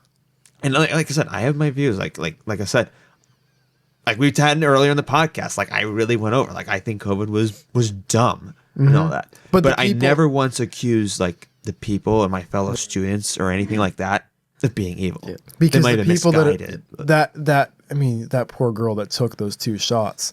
Yeah. She was probably doing it because she felt pressured, because she was worried that she would hurt some elderly person who maybe couldn't get access to a vaccine, and then she's going to take it so she can protect that person. And the people that are wearing masks and telling you to wear their mask, it's because they're afraid that some old person's going to die. Even though I think that we were kind of ripped off in a lot of ways with COVID, and I think that it was kind of a scam. I'm not saying the virus didn't exist. Of course, it did exist. But the response to it, like the non-essential businesses and shutting down businesses and overriding freedoms. I mean, you saw the National Guard in some areas marching people into their homes and beating people up in the streets. Like, that was insane. But the people that were supporting the lockdowns, for example, were doing it because they were worried somebody was going to get hurt if they didn't. So it's like, at the one hand, you could say, "Oh, I mean, that's crazy. I can't believe you'd support that. You're an idiot." But like, on the other hand, they'll look at you and say, "I can't believe that you want these businesses to open. You must be heartless and cruel." So it's like, I think that the solution is really what you said about following Christ hits the nail on the head, because it's not only knowing that Christ is in your corner, but it's also seeing other human beings the way that Christ does, that they are all made in the image of God.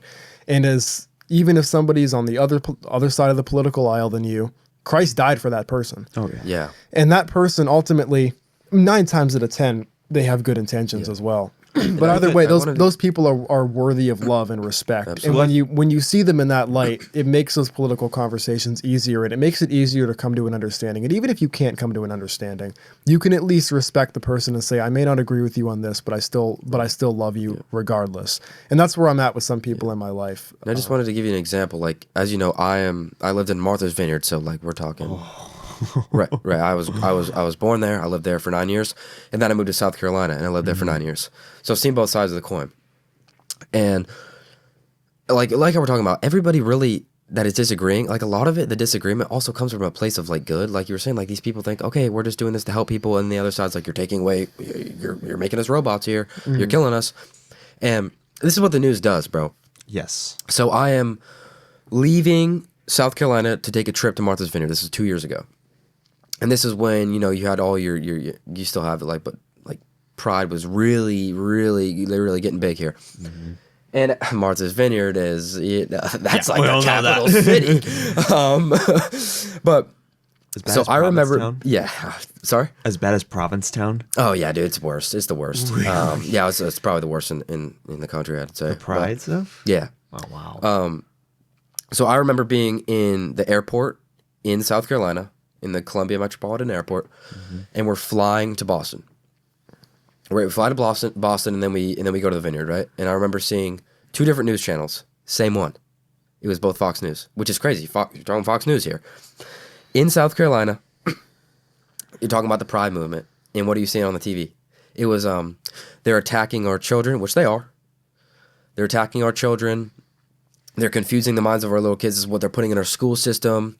They're putting, like, even stuff, then was, like, coming out with the food. They're putting stuff in the food, making people sick. Making the freaking frogs gay. And yeah, right. And there you're like, oh, my God, this is horrible. This is horrible. Get on a plane. Go right to Massachusetts. And what I see on the news there was, we're just trying to love everybody. Giving stories about how people, like, killed themselves because they were gay and they weren't accepted, and you're there, and you're like, how can we do this to people? Do you see what they're doing? Yeah, it's literally to take.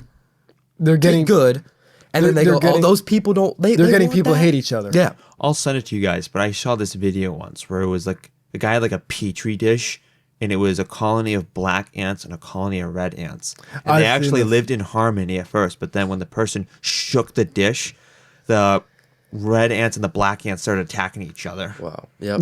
Yeah. And then that's the question. That's the question they always ask, the famous question when people are fighting like that. They say, who's shaking the jar? Yeah, exactly. And I think, to go back to John's point, like, I have my opinions. We'll get maybe even more into it, especially like with college Republicans. But at the end of the day, like, listen, politicians are always going to fail you. They're never going to. Nothing of this world can really satisfy you. The only thing that can do that is Jesus. Oh yeah, that's all you can. That's all you can do. And I feel like this year has really been like the moral. That's been a real moral of the story for me this year. Is really putting it even more into Christ, because you were asking what policies I disagree with. I personally feel like the bombing of Iran, thankfully it was save face and didn't go anywhere, but I felt like that was a little reckless, kind of, in my personal opinion. I also remember the whole reason that a lot of us voted for Trump was because we're against the old foreign policy. Like, the endless wars in the Middle East. And a lot of us, when we saw it, we were like, oh man, is this going to be another endless war in the Middle East? And thankfully, like, it hasn't yet turned into anything. As the saying goes, born too late to deploy in the Middle East, born too early to deploy in the Middle East, born just in time to deploy in the Middle East. Yeah. Well, that's just, and that's the thing that really, like, shaped up my foreign policy views. I get accused a lot of being called an isolationist, a lot. Maybe I am, maybe I'm not. I'm That's just not against, a bad thing. Yeah, I'm just against stupid wars. Yeah. Oh, yeah. I'm against senseless killing. I don't care if the Republicans are doing it. I don't care if the Democrats are doing it. I grew up in the 2000s when we were in the height of the war on terror. And what did we really get out of the war on terror at the end? Nothing. We actually hurt our country more. Exactly. And what do you think? So there was a bunch of, we were talking about Democrats, Republicans, both have corruption, big time. Oh, yeah. There were guys, and Trump's biggest thing was like anti-war, the 5 pillars of MAGA when he was releasing that in 2014, 2015, Something maybe. like that, yeah. 2015 is And when he announced. one of those was, we're going to war for no reason. And you know who got really mad at that? The ones who make a bunch of money. Yeah. Military War industrial makes complex. people rich, and the same guys that get rich love war. Why do you? And it think? goes back to World War II. They were funding. There were Absolutely. banks that were funding both sides of the war. Yeah, and you had Republicans like Trump going in for his second term. You had Republicans that are now pro-Trump, wearing their MAGA hats, but 2022, when they didn't think the guy was going to win again, they didn't like him. Yeah. They didn't like the guy. But then as soon as they, oh gosh, his polls are going up, I'm going to be out of a job here. Yep. MAGA hats. And it was those same people that love to go to war. They love it. They love it. They say, oh God, my freaking wallet is stacked right now because of this. Let's keep it going. Did you guys see there's an app where you can copy Nancy Pelosi stock trades, and people are making like boatloads of money. She apparently has. You can fact check me on this. She's just good, bro. No, she apparently has a better track record in investing than Warren Buffett. And he's Oh a my career God. investor. That's crazy. You can fact check me on that. I don't remember exactly guy's loaded, too. what the number was, but there's like a chart of like the success in stock trades.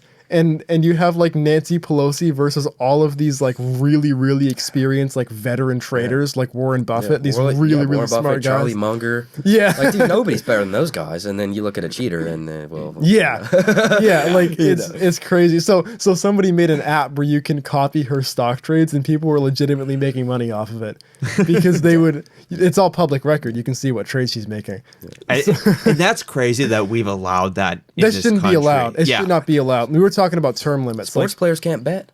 I know. Oh, you Yeah, guys see that thing with Sports the players NBA? can't bet. Yeah. Dude. Shohei Ohtani. Can you imagine if the NFL refs were able to make bets? Oh. We're not even talking about the players. That's we're a talking, good point. We're talking about the refs because these are the ones that basically enforce the rules. Can you imagine if the refs could bet on a team? Yep.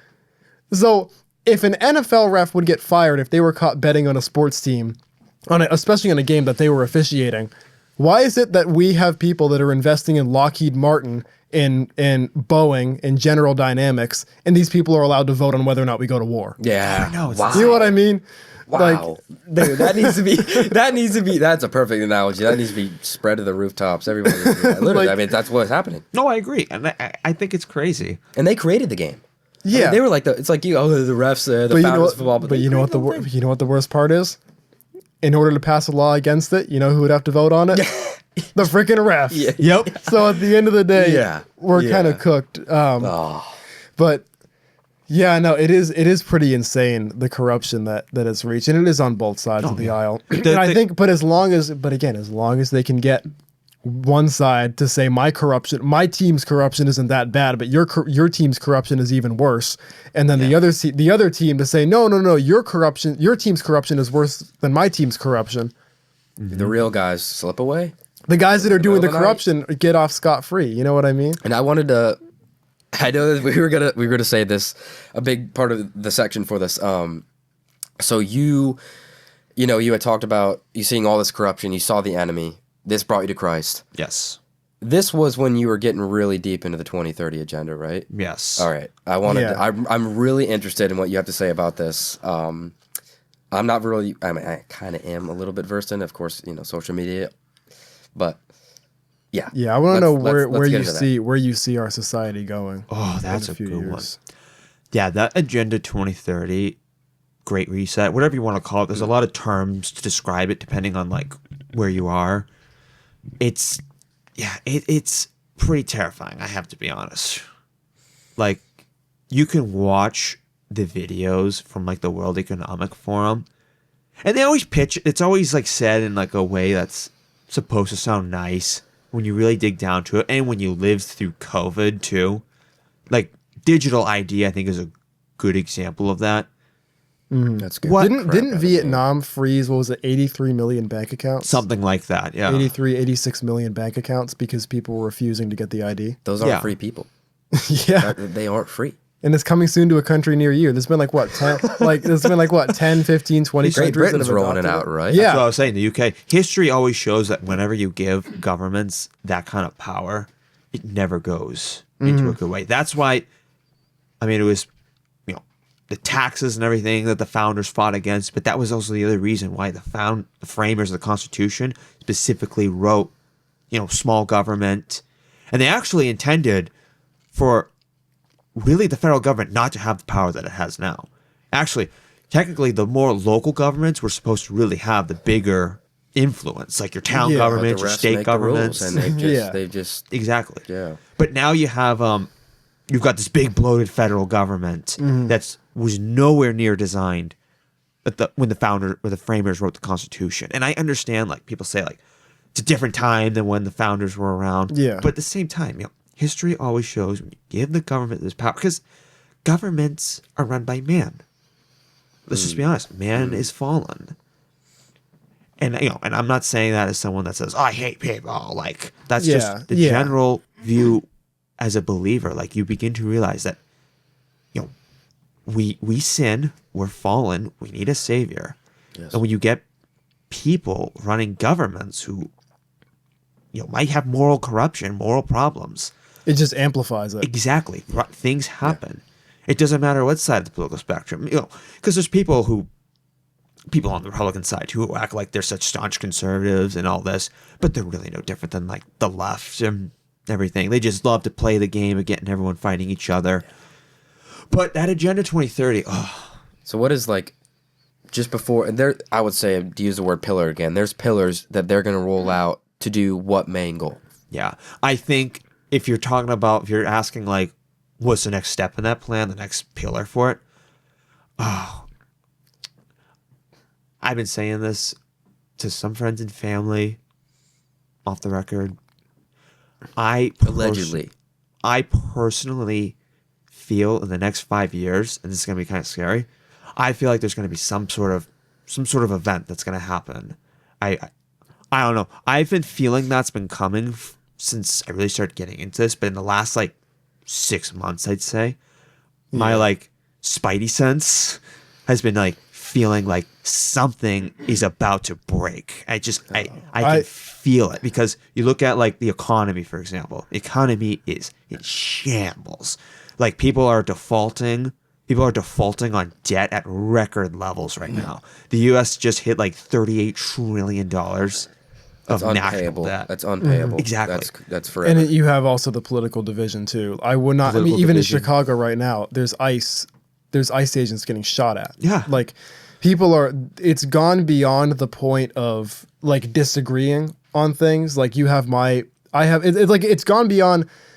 Even just with the two-party system, it's like I have my beliefs, you have yours. Then it's I have my team that I'm going to defend, and then you have your team. Mm-hmm. Now it's evolved to the point where it's I am the good guy, and everybody on my team, we are all the good guys, and your team is like Satan, and you deserve to be wiped out. Like, that's the point we're getting to. When you look at Charlie Kirk's assassination and how the left responded to it, you can see that people have gotten to the point now, and I think social media has fueled a lot of this, and the news media, where people literally do not see the other side as human. They think it would be a net positive for humanity if the other side is wiped out. It wouldn't be that much of a step away from civil war.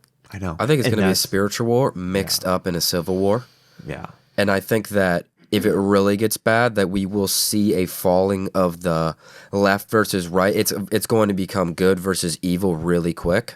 Yeah. And that's going to be really bad, but then and again, I do not want this to happen. No, I don't want mine either. But I think to make some good points, if that did happen, you will see believers on both ends of the coin, finally, for the first time in this country's history, start to connect with each other and be like, dude, we agree on this, we agree on this, we disagree on this, and disagree on this. But we all agree that there's real evil that wants us to fight this whole freaking time while they can sit there and cause all this destruction and laugh about it. These people laugh about it. They're sick. Yeah. But what you said about the event, it's like, it's so crazy to think about because we grew up in a very peaceful society. But it's like, this could be like the calm before the storm. This could be like something that we could be living in the last years before things get very different. I wouldn't be surprised if, the whole like Luigi Mangione incident. Oh, I know. Yep. I wouldn't be surprised if that becomes a normal everyday occurrence. Like a CEO just gets taken out every day. Or political violence. You see videos of like Trump supporters getting like assaulted on the street by people that are like clearly mentally ill just because they're wearing a MAGA hat. It's like, what if, 5 years from now, it just becomes normal where somebody's walking on the street and they just get shot because they're wearing a hat. Is this 2030 agenda, is this about global control?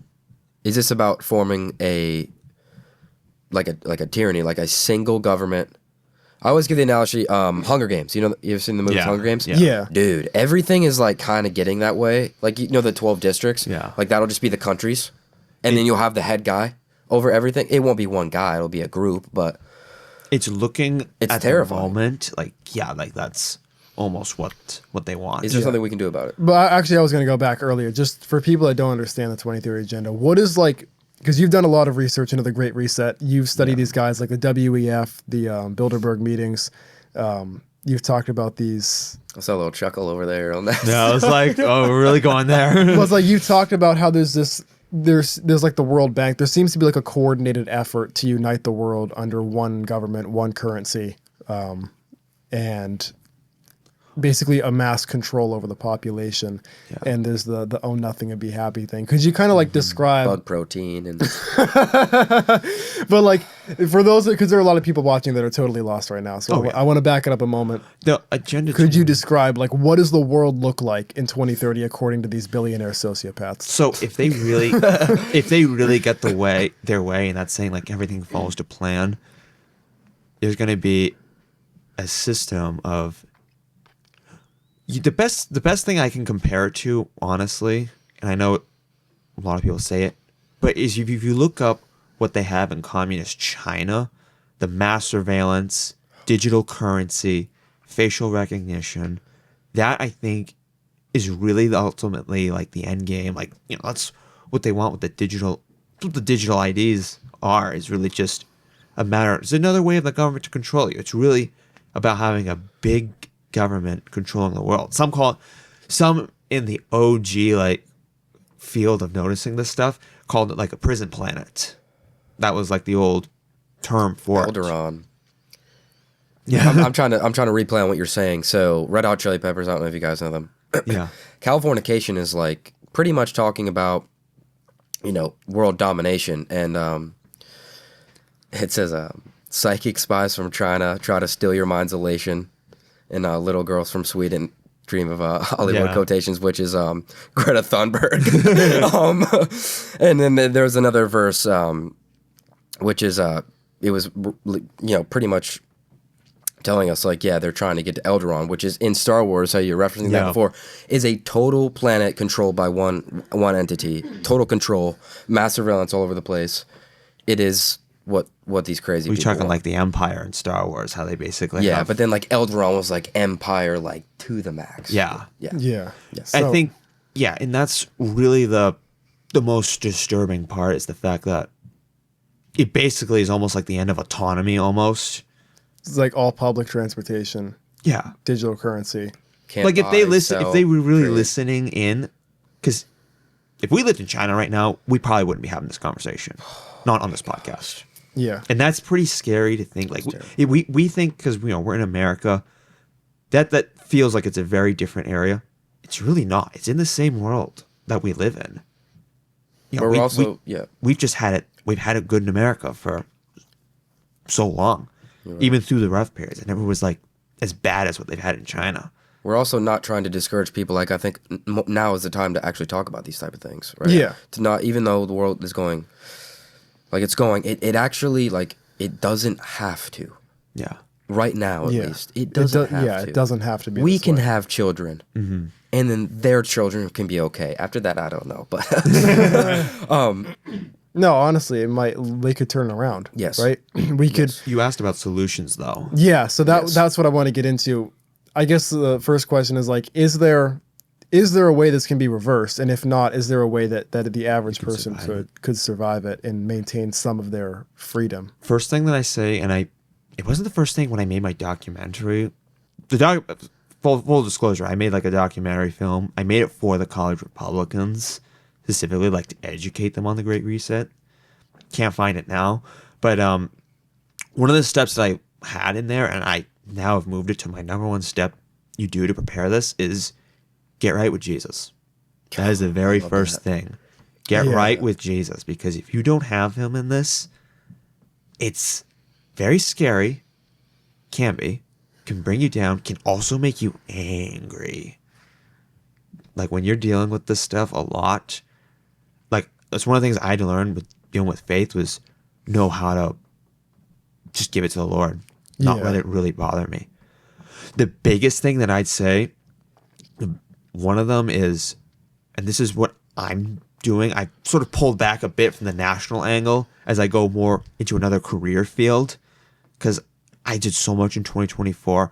I just was so burnt out, but I have not forgotten about Agenda 2030. That's why I'm doing this podcast. And I tell people, like family members, people at the church all the time. I constantly trying to educate them on this, because you can't just say, like, the biggest thing that drives me nuts when people say, oh, Trump won, it's all fine. It's like, first of all, he's making a lot of mistakes. First of all, you can't just rely on one guy. Secondly, what happens after 2028? Let's say Trump is perfect, is amazing, and like, oh, that 4 years passes by. What are you going to do then? It's not a side thing. It's just a... And even with Trump, you look at stuff like Palantir and the stuff that he's giving these people contracts, and that's part of the whole thing. Like, and that's why I said, like, he's not perfect either. He's doing a lot of things. And it's like I think we go into a little bit more detail on what the landscape looks like. Just correct me if I'm wrong, because you've done a lot of research on this. Yes. The utopia, which is really kind of a dystopian hellscape for us, it's a utopia for the people that are pushing for it. Yeah.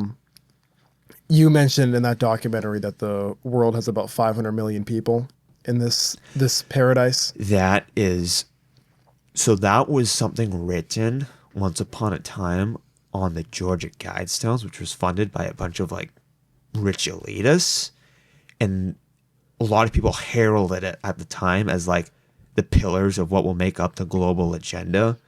And one of them was to have a population of 500 million. Yeah. Which the world, I think, you can fact check me. It's like 8 billion right now. Yeah, it's over 8 billion. These pillars got blown up, correct? They were demolished in 2022. But even if that isn't the right one, even if that's not the right number, you have other people like Bill Gates talking about population control. And they are, and the population is going to collapse. There's a lot of people that say that the birth rates are declining enough where we're not going to outproduce. We're going to have a massive backslide in our population. So that's already happening. But in terms of like, just correct me if I'm wrong, you're not going to be living on your own land. You're not going to be owning a home. You're going to be probably living in an apartment in a 15-mile city. Well, that's a whole nother rabbit hole you can go down. you're gonna have like a city that you live in. Obviously, lower population. Everyone's gonna it's gonna be less spread out. Mm-hmm. You're not gonna own anything. You're not gonna have a car. You're gonna be renting an apartment. You're gonna be paying for that apartment with your digital ID, your chip, and you're gonna be when you misbehave, you do something out of line. You're gonna be under mass surveillance. Your social credit score will go down. You won't be able to make certain purchases. I know they also have this weird thing about meat. You're not going to be buying meat. Mm-hmm. You're basically going to live, you're going to be controlled. You're going to be going to work every day, renting, not owning a home. You're going to be under mass surveillance. A lot of the stuff has already happened if you think about it. Yes. Oh, yeah. And you're going to have the digital ID. You're going to have one currency that the whole world uses, and it's going to be completely controlled. And if you step out of line, you're going to have an AI that will evaluate you at all times to determine. And they'll stop you from buying. Let's just say you spoke out about something that you believe in. By the way, that's what keeps us from being slaves. The main point is you have freedom of speech. Yeah. And let's say you go out and you defy the government. You say something crazy. I mean, this right here enough is what I'm trying to get. What we're talking about right here would be so bad that they would tell, okay, well, they could kill you. You can't buy meat anymore. Yeah. Well, they could at that point. They could also kill you. Yeah, for sure. They would probably have drones everywhere. This is what this is leading to. Like, they can take away your goods that you want. If you defy the government, well, guess what? You can't buy chicken anymore. Yeah. Or you can't buy bug protein. That'll be the new hot thing. Yeah, and that's so just basically you have a society that's completely controlled. They don't have their own free will, and the people at the top are running everything. Yeah. Is that based on all the research you've done? Did I get anything wrong? Is that pretty accurate? That's pretty accurate. We obviously don't know the nitty-gritty details, but that's the general premise is like you are not going to be your own autonomous human being. That's generally the goal. The government kind of owns you. And the minute you step out of line, as long as you stay in line, you're going to be distracted with comfort. The second you step out of line, you're going to be sorry, basically. And all I'd say is don't even listen to me, John, or Jackson. Like, you got to go find like the videos of like Klaus Schwab or his wingman, Yuval Noah Harari. Yuval Noah Harari literally talks about how humans are hackable animals now. He actually says said that. God. Yeah, and there's another one. I showed you this clip at the WEF of this woman talking about how something about like a mind reading technology. Yeah. And then she said, it's really fascinating. And she's like really giddy about this. She's just like jumping for joy. Like she's ready to go. Talking about we can actually implant memories in somebody where we can make them think they saw somebody committing a crime when they actually didn't. And there's really fascinating research about pain. And how the pain circuitry works. And you're thinking that she's going to say that they could develop an insane... she's like, once we understand how the pain circuitry works in a human being, now you're thinking, she's going to talk about an advanced pain relief technology. Healthy one. No, she goes out and she says, once we can understand how the pain circuitry works, we can use it to actually stimulate extreme amounts of pain in any area of the body we want, which can be used in coercive measures by government officials and law enforcement. I know. They're sick individuals. And I'm like, you would think that somebody would say like, oh, we're gonna give you some advanced pain relief. We're gonna give this to like cancer patients that are struggling. You have pancreatic cancer. You're in a lot of pain. That's how they'll roll it out though. Yeah. But it's like we're gonna help these people that are really going through it. No, the first thing that comes out of her mouth is we could use this to torture people. Mm-hmm. Like, and this is like, again, like I don't trust these people at WEF. It's like it's crazy. There was another video, and I'll send it to you. There's a woman at the WEF literally saying like, you can't ignore human populations. She's like, it underlies all the problems we got. Everything we talk about would be, I'm paraphrasing words, but like, a lot of the problems wouldn't be as bad if it was the population was the way it was 500 years ago. Which if you look back at 500 years, that's pre-industrial revolution, population. Yeah, you can booms. see the spike. You can just tell that this is from the devil. Like, I saw. I think it was Alex Jones. I think I know what you're getting He was into, talking about the psychedelics and a lot of your big tech billionaires, and I'm not going to name names. Like, I haven't done my research on these guys. Let's be honest here, a lot of them are corrupt, and like a guy like Sam Altman literally has the moral code.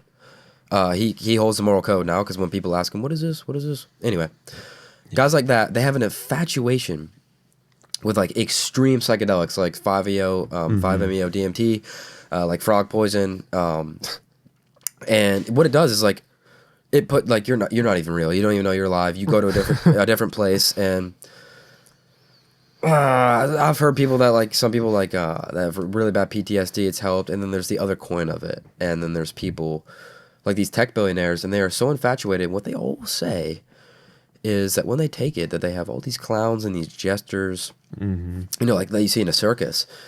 And they said the main problem is you have to depopulate you know, you have to depopulate. You have to depopulate. You have sometimes to get rid they're of people. aliens too, like reptilian things that are. And it's like that's demonic. And it's like all these people are saying the same vision in some way or another. That like you need to depopulate. And that's where they're getting it from. Well, if you really go back, like going, I'm not too well versed in that, but that's just what I've heard. If you really go like in the rabbit hole, this is something I learned in my Greek mythology class. Like you're talking about people doing like drug riffs and all that. Like that's been a thing going on, literally back to the times of like ancient Greece. Like in ancient Greece, there were the Eleusinian mysteries. I think that's what it was called. You can fact check me on it.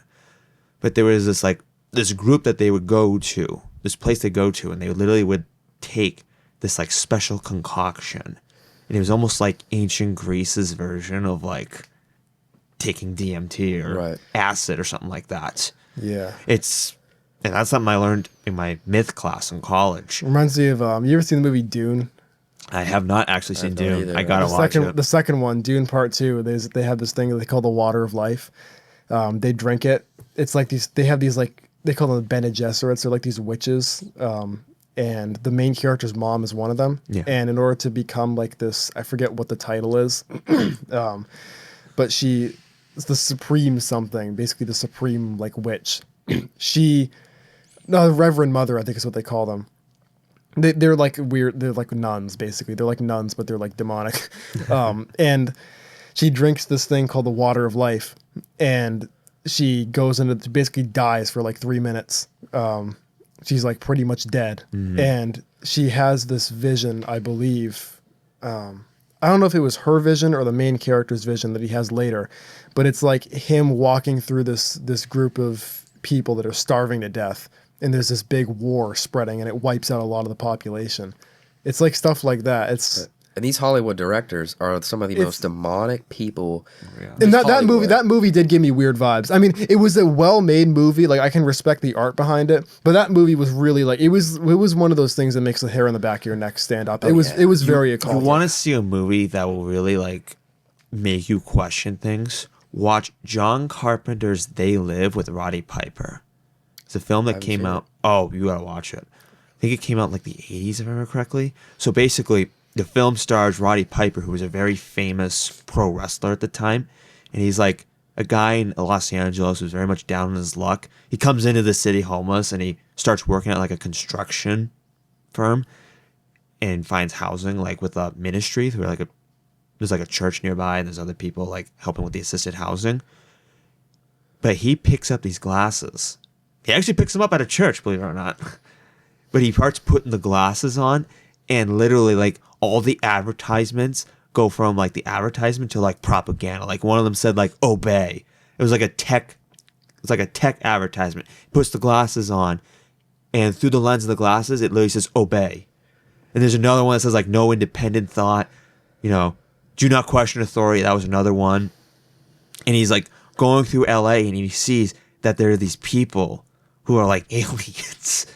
I'm not saying that the elites are like aliens or such, but what they were pointing out was how you can almost make an argument that they're pointing out how like you've got elitists who are very much like under bad influence with bad intentions. This is CNN right here.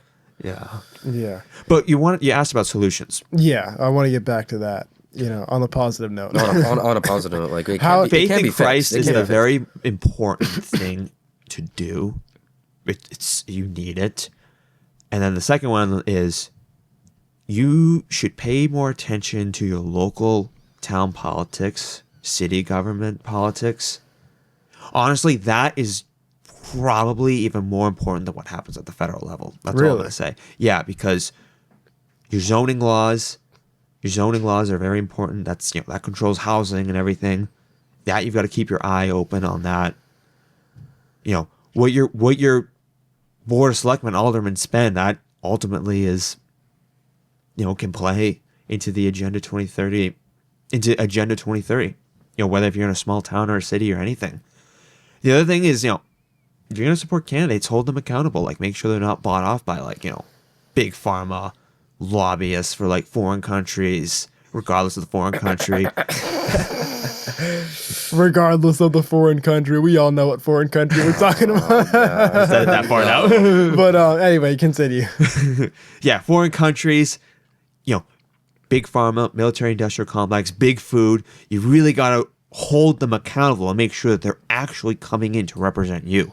We can't just keep going with politics as normal, saying politicians are just going to be corrupt. You think that staying informed is one of the biggest things? Yeah, being informed, but also the other thing I'd say is, it's going to sound weird saying this, but don't be the person that watches the news 24/7 either. It's important to fight this, but it's also important not to get sucked into news cycles. I think what's more important is following the trends. Being able to decipher the trends, like one of the big trends. You can look at economic trends. That's a good one. That I think helps get you informed way more than watching hours of CNN or Fox News or something like that. I'm convinced. I like smaller podcasters. I shouldn't say small because Tucker's huge, but I like Tucker Carlson. Yeah, a couple others. But I feel that mainstream media, like Fox, CNN, and all that, I feel like that is brain rot. But I feel like it's just been influenced by the enemy. It's brainwashing. Yeah. I feel like the way it's presented is from the devil. Yeah, I'm just gonna be honest. It's bad. If I'm him, right? And keep in mind, these guys, they were pretty much his puppet. They don't even know. They're the devil's puppets, what they are. He doesn't give a crap about them. But if I am the enemy, and these are smart guys. We can't. These are smart guys. They're really smart. Yeah. What are you gonna do? What are you gonna use? You're gonna use your movies to indoctrinate people. The news is gonna indoctrinate people, and the school system is gonna indoctrinate people. Those are your three ringers. Oh yeah. And okay, well, if you listen to all three of those things, you're being fed lie after lie after lie. It's the three lies: school, the media, in your big Hollywood movies. Yeah, it's all corrupt. Yeah, and I'd say the other thing I always say is research things yourself. Yeah, don't even take my word for it. Don't even take John or Jackson's word for it. Yeah, don't. Yeah. When somebody is telling you, that was the thing I saw with COVID, when people say we're the government, we're the experts, just listen to us. That was also a big red flag for me, because that's just, that's not what America's about. That's not what a free society is about either. But the other thing I always say is, I go back and forth between saying this or not, because you can't see the cities.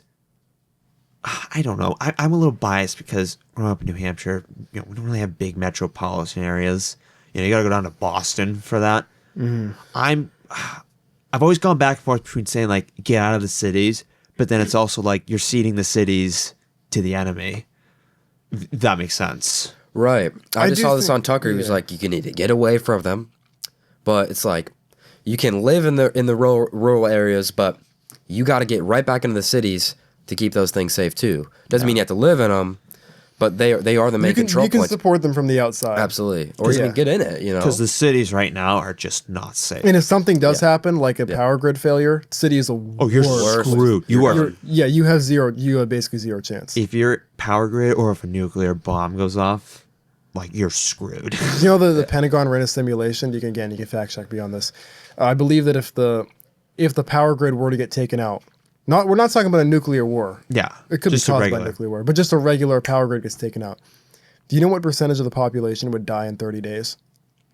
It's a lot. It was 90, right? Between 90 and 94%. Wow. 30 days. Gone. Well, that's because basically what happens, I'm not saying this is fact, this is just of what I've read.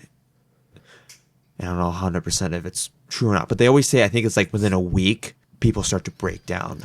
If people don't have power, people can't get their water. They can't get food. Yeah. I think they say in any situation like that, and that's the part that's a little scary about the snap EBT benefits going out, because we're taping this right now.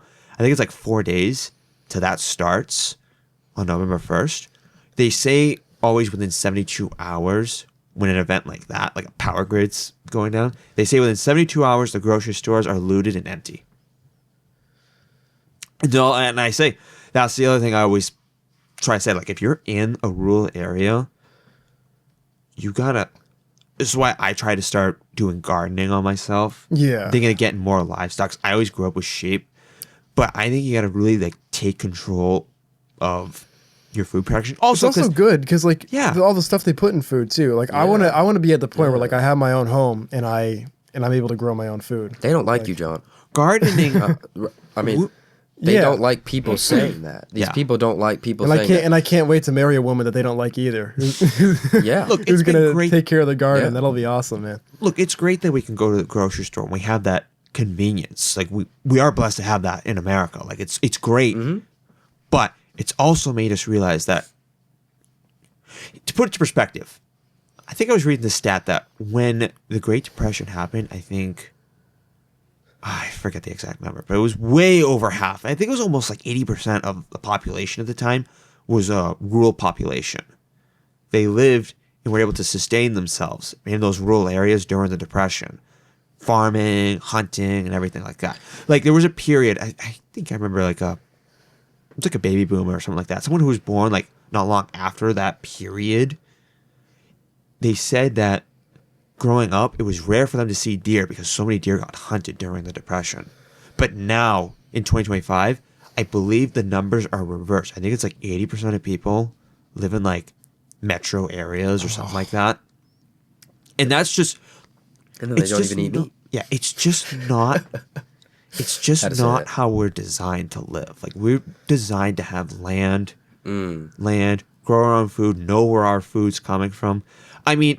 The other thing that was a really like big red pill moment for me was when, this was in 2022, when I started to see bioengineered food labels popping up on Beyond stuff. Meats? Yeah. Well, not even Beyond Meats. This was like I picked up a bag of Sour Patch Kids at a store at UNH, and I remember this is the first time I saw the bioengineered label. And look, I know Sour Patch Kids are not healthy to begin with. But when I saw that bioengineered food label, I was like, what does that even mean? Don't even have to hide it anymore. I know. And like it's in, if you go to a grocery store right now, you go to like the local Market Basket or Kroger or somewhere, look at the big breads, flip the ingredients around, look at what's in it, and then look at the labels. Because that is half the battle right there, I think, is what you consume. As they say, you are what you eat. My grandma got us some, I don't remember where she got this. I think it was at her church. But she brought us some sourdough bread. Oh, yeah. And I usually have like bloating issues after I eat, especially when I eat bread. I had so much of it. I had so much sourdough bread. I had like no bloating. Wow. It's crazy. It was like some homemade sourdough. Well, I have relatives who go to Greece, and they always tell me like they never have problems with bread or grains or anything. What's that? Greece, Greece, like the country. I think you said the church. Yeah, because we're talking about churches. I've got relatives who go out to like Greece, and they always tell me how much better the food is. In yeah, Greece I've heard the same thing here. about the Italians and most of Europe. Yeah. Because they have they take better care of their food. The Italians live like super long too, and they're very healthy. You look at an old Italian, they're like in shape. And by the way, a lot of the stuff that they put in our food is illegal in every other country but America. Yeah, high fructose corn syrup. That's a good one. Why is it illegal there, but it's legal here? Because we need to have our Red 40, dude. Come on. What are we going to do without it, man? What are we going to put in Skittles? Like, you know I mean, that's the thing. I used to eat like so many candies that had like the red dyes and such when I was younger. Now you can't even look at it. Dude, imagine you were telling us about crumble cookies. Oh, crumble cookies are like the This worst. is crazy. There's literally like there's an ingredient in it, and it's in other foods. Like I saw it in like a ketchup once. It's called propylene glycol. Oh, Do you want to know what that is? It's I'm gonna look this up. What's it called? Propylene glycol. That is the main component of antifreeze. Yeah, And that's in food here in America. A synthetic liquid used as a solvent, humectant, and base for many products, including food, additives, cosmetics, de-icing solutions, and antifreeze. Yeah, it's literally antifreeze. Oh. And that's in food. That's That's what people are consuming in America. And then you wonder, that I think is another thing why I think Trump won so well is because of him teaming up with Kennedy. Because I was I couldn't believe that was like a partisan thing. Like the liberals were mad about that. Like, why is this even a left versus right issue? They're going to stop poisoning our food. I know. We need to riot. They're going to stop. That's terrible. That is terrible. It's common. If a liberal was supporting it, I would back them on that. Yeah, I would say, 1,000%. hey, I don't agree with the other stuff you support, but I can get behind that. I don't want that in my body. Yeah. One of the things I don't want my kids eating poison. Yeah. One of the things that really shocked me was when I learned that fluoride is added to the water in like the metropolitan areas. That part to me was like, huh? Because I don't use fluoridated toothpaste now. Like I'm that far on that issue. But growing up, I remember you were always told don't eat the toothpaste because of the fluoride. Or your mouthwash. Don't drink that stuff.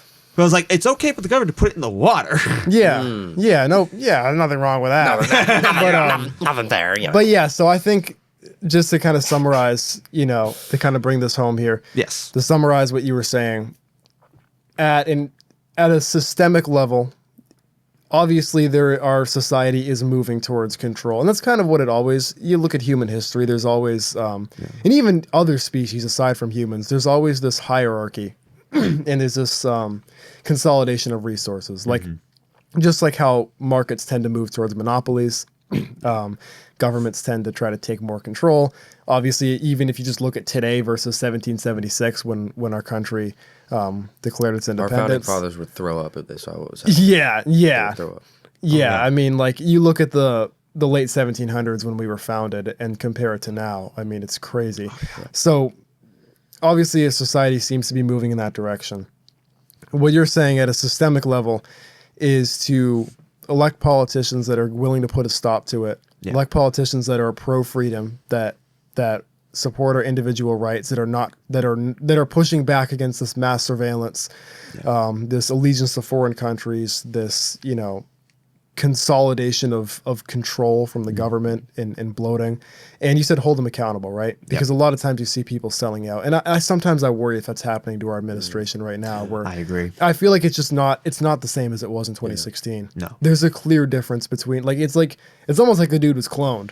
I don't even recognize him now. I mean, I agree with some of the things that he says, but really it did break my heart because I'm like, this wasn't what it was like before. Something happened in the meantime. So you said hold them accountable, and especially focus on your local governments because they really decide. Yeah, getting involved and getting informed is very important. Yes. Yeah, I know we live a very comfortable lifestyle where it's easier. And look, I'm guilty of it too because I love my sports. I love to just sit down on a Sunday and watch a Patriots game after church. Believe me, I'm not lecturing anyone on that.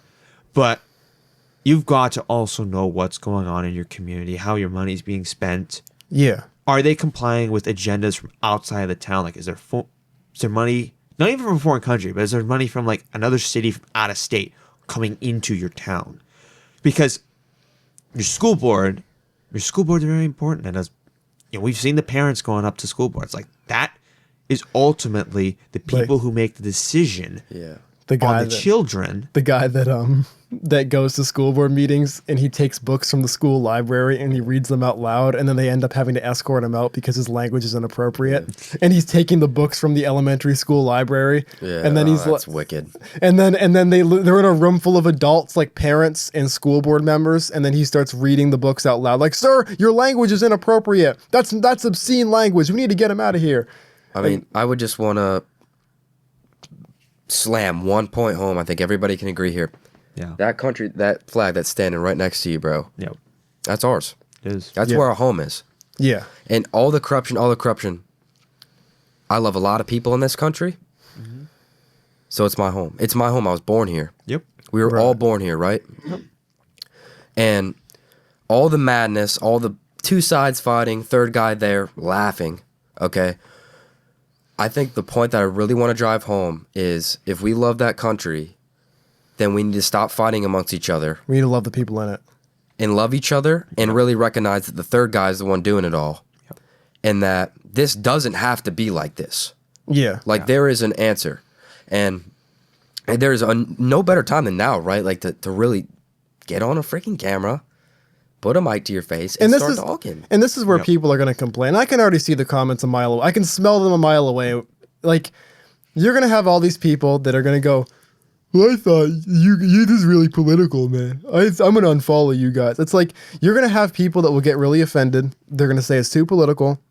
I say, why don't you stick to the other content you're making? But I don't think that you can separate this from finding purpose, because if you live in a world where you are a slave, it's very hard to live a purposeful life. I'm not saying you can't. Yeah. I mean, you can make the most out of any situation, especially when you have Christ. But I think that as followers of Christ, we are commanded to create a world that is like the kingdom of God. Yeah, I agree. That's kind of my hot take on it. I don't believe in the idea of like sitting around and waiting to get raptured.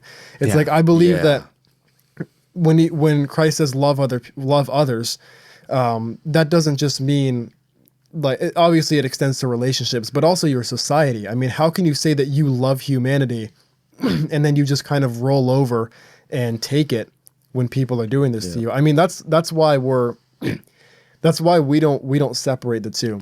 Yeah. Because I hear this all the time, and I know people that say this. Well, the church shouldn't get involved in politics. Christians shouldn't get involved in politics. And at the end of the day, I understand where they're coming from. They're saying it's like the whole, separation of church and state. But what it really boils down to is, if we just roll over and take it when people are railroading our society and moving us towards this dystopian hellscape. Yeah. And our society is continuing to crumble and unravel, and our values are getting degraded, and our children are going to grow up in an increasingly worse world, and they're going to be slaves to the system.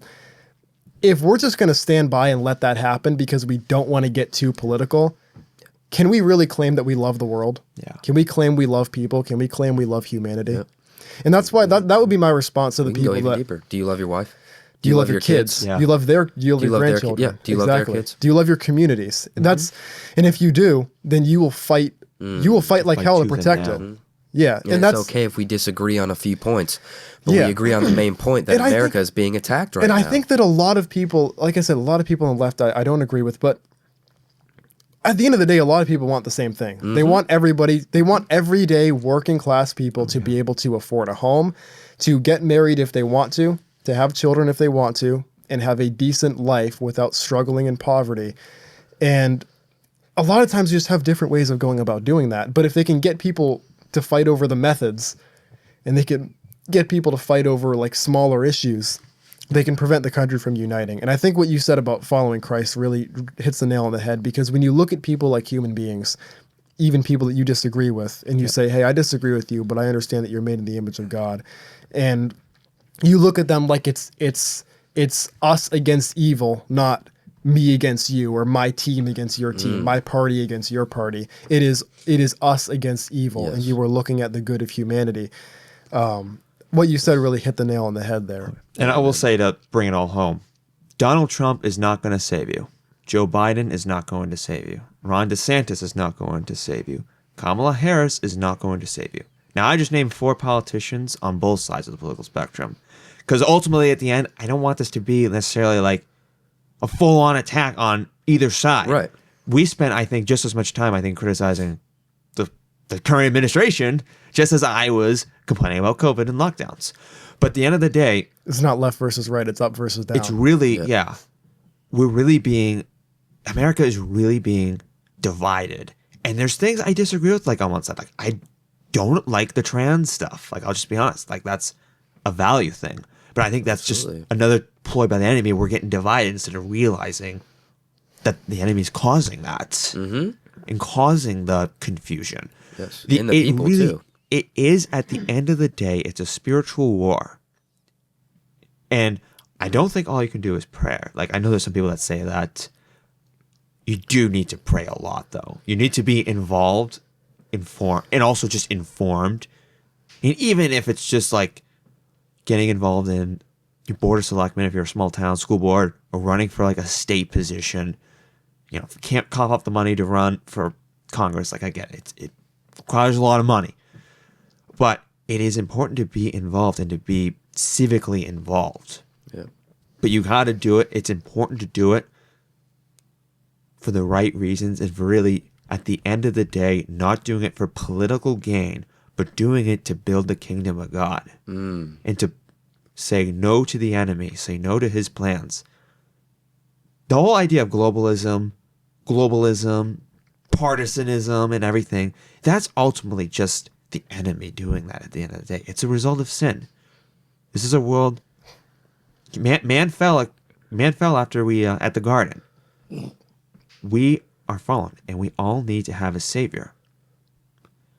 And there's always going to be problems. There's always going to be these issues. Even if Agenda 2030 doesn't happen, I guarantee there'll be some other agenda that comes up. There's always been agendas from people to try to take over the world. You look at Hitler, you look at communism, Maoism, even going back to ancient times. There's always been you go back in time, you told somebody that the Roman Empire was going to fall. They'd be like, no way. But it fell. The Roman Empire is no more. And these things in history happen. But the question that I'm going to ask the viewer is, are you right with the Lord? Because you need to be right with the Lord in these periods where political instability are happening. And I pray so much. One of the things I pray every day is that the geopolitical wars do not escalate, that we don't have a civil war in America, because I pray so much that doesn't happen, because that'll be so destructive if that happens. I agree with Tucker's point he made recently that civil wars are the most destructive. So to bring it all to close, it's really a matter of knowing you're in a spiritual war at the end of the day, knowing that your Savior is Christ.